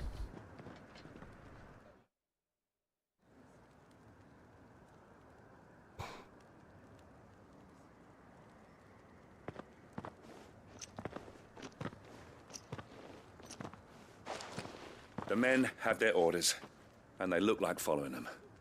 I got them spaced out at regular intervals. Whichever direction the thralls strike from, there'll be someone there to meet them. Thank you, Philippe.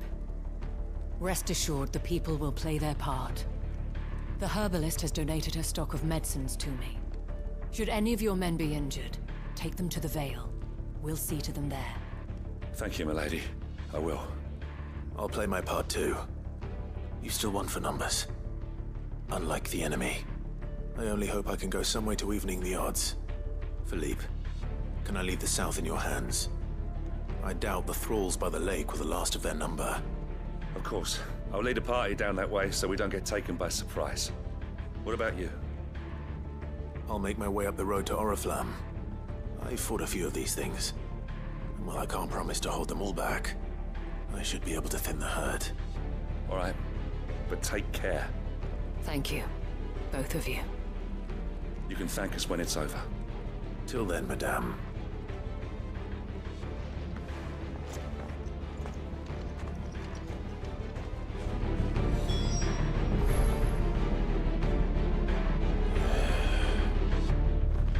When the fight begins...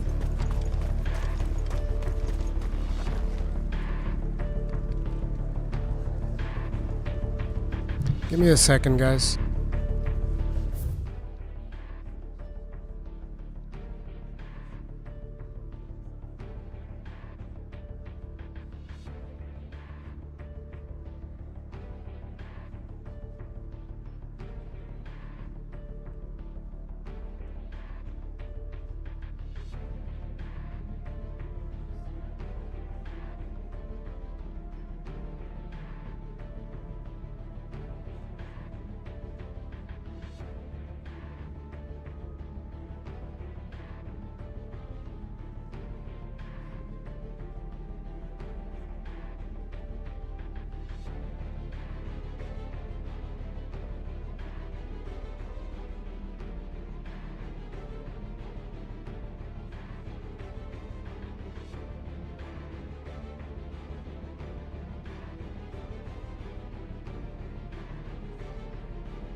Back.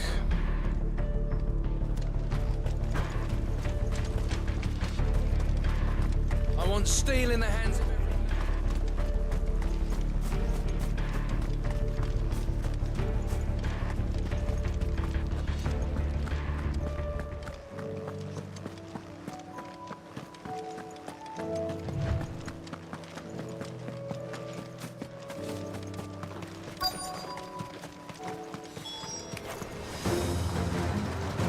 This is more like it.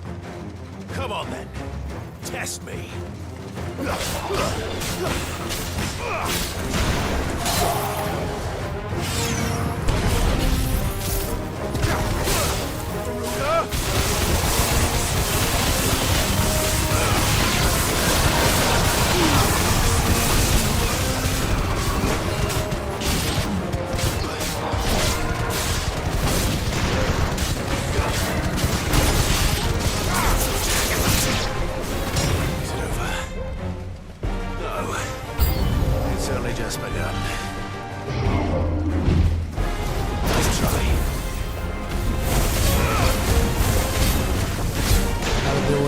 monsters first because they heal.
I always forget about that.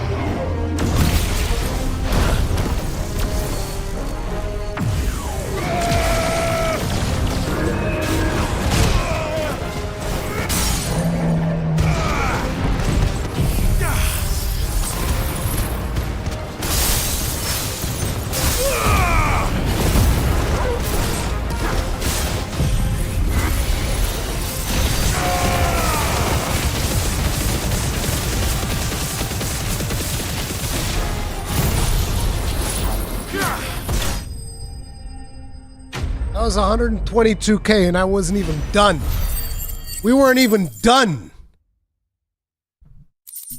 I think I should power up for all of them though. I didn't see how low my bar got.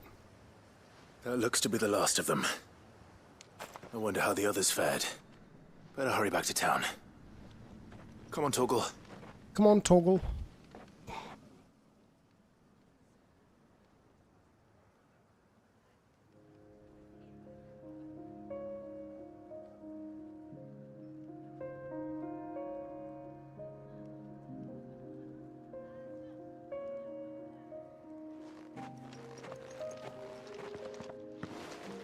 Clive, it's good to see you. And you. The road to Oriflamme is clear. How did you and your men fare? Well, we ended up fighting for our lives down by the lake. Took a few nicks, but nothing the girls of the Vale can't put right. Oh, I Glad bet. to hear it. Well, it seems we've survived. For the time being, at least.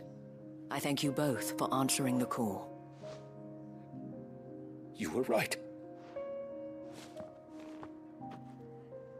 And I was wrong. About everything.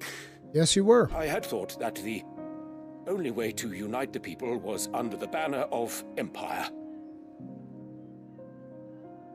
That without a strong hand to guide them, they would drift apart.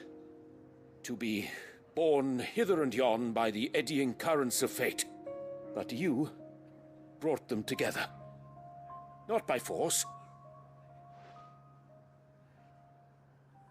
nor by the exercise of goddess-given authority, but by simply being one of them. By knowing what they feel, because you feel it yourself. Our purpose was ever the same, Your Eminence.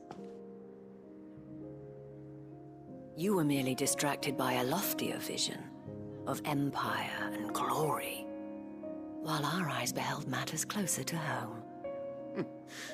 You have the right of it again. As did you, Sabine. His radiance said it himself. Sanbreque is naught without her citizens. I forgot that. And I am sorry. I'm sorry too, Father.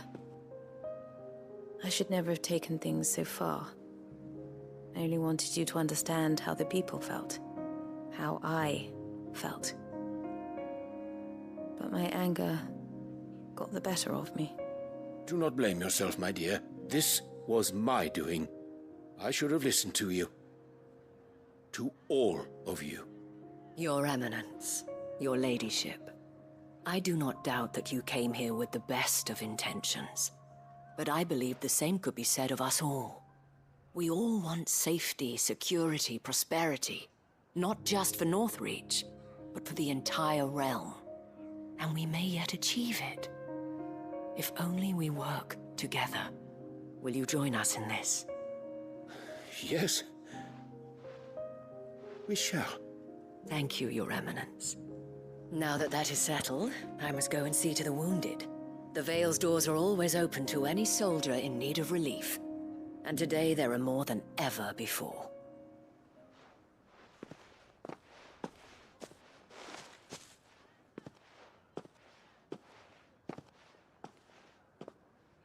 Madame Isabel is a rare soul indeed. In these dark times, I see that it is not men like me who should lead the realm, but women like her. You're right. If only I'd listened to her when I had the chance. Forgive me for saying so, milady, but you still do. The dame said it herself. We can turn things around. We just have to work together. And that goes for you, too. You're one of us now. One of you. Well said, Captain. Let this be a new beginning. Not only for Sanbreque, but for us. Well, since there's nothing more to be done here, I should see if Isabel needs any help moving the wounded.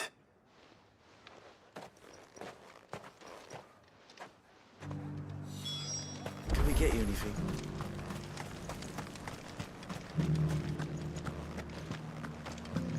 There's no need to worry. Yeah, you guys don't have to worry anymore. I did all the heavy lifting. Several soldiers being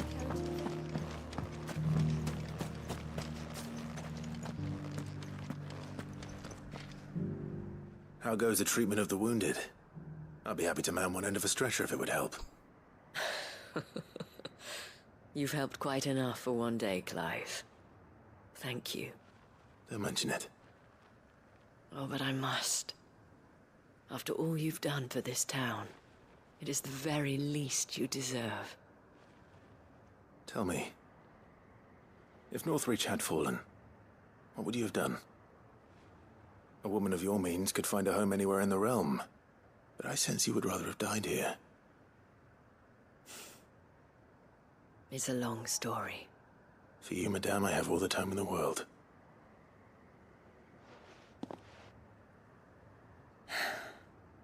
Very well.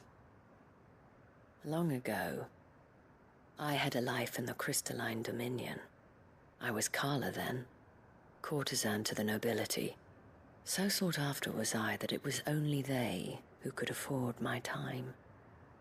Alas, those halcyon days were not to last.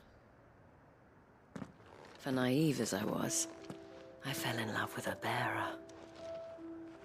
He was my master's guard, the gentlest man I have ever known. After they discovered us together, he was whipped bloody and forbidden from ever looking at me again. And so we fled. Not that we had anywhere to flee to. We wandered, aimless and starving, half dreading, half praying that the next day would be our last. Until we found ourselves here, in Northreach. It was the Vale that took us in, that fed us, clothed us, and healed our hurts. Those that could be healed, at least. My love was already too far gone. He passed away. He did.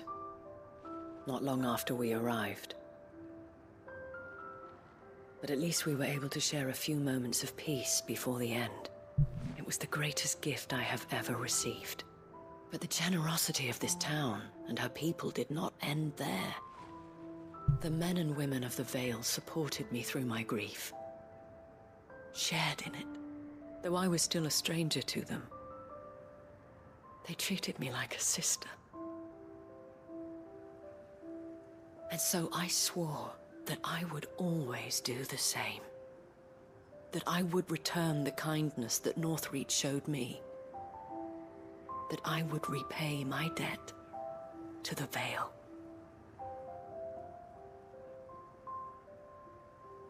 Thank you, Isabel, for sharing this with me.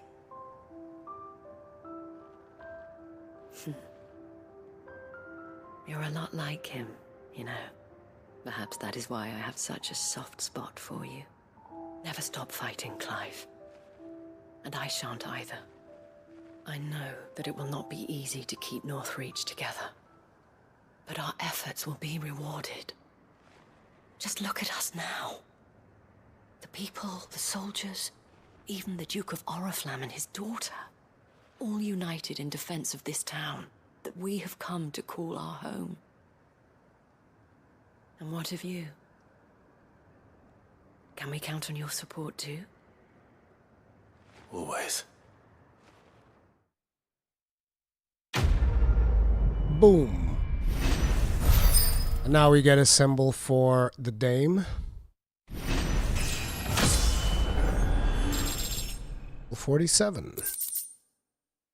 Veil signboard. Oh, we also get our Calcum.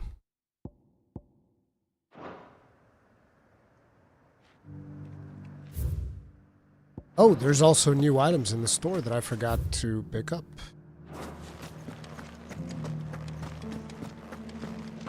This the last Maybe one? pick up? Because, like, I'll only pick it up if it's Just like a a new little further. amulet or something.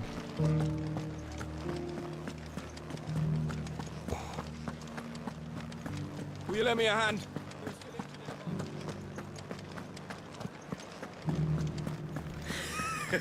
Yeah.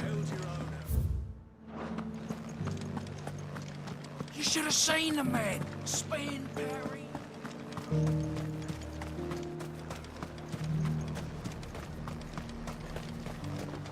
Do you see anything you like? The Favor of Darkness. An I've been picking up excellent all of choice. these things that I have no intention of using. Then again, we have 200,000 gil. What the hell are we supposed to be using Come that back for? again. Now, if we look to the map, there shouldn't be... Oh, there's one more still. Duty Undying. Okay. But, I'm gonna have to take a break, guys. I'm gonna go hang out with the wife and kids. I've been streaming a whole lot these last couple of days, so need to make it up for them. I was planning on potentially finishing the game today, but I think there's still a lot to do, and I don't want to be rushing it, like I've said. So if you guys are enjoying the stream, do remember, hit the like button, subscribe bell, notification icon, all that jazz. I'll see you guys in the next one. Stay strong, stay safe. Peace out.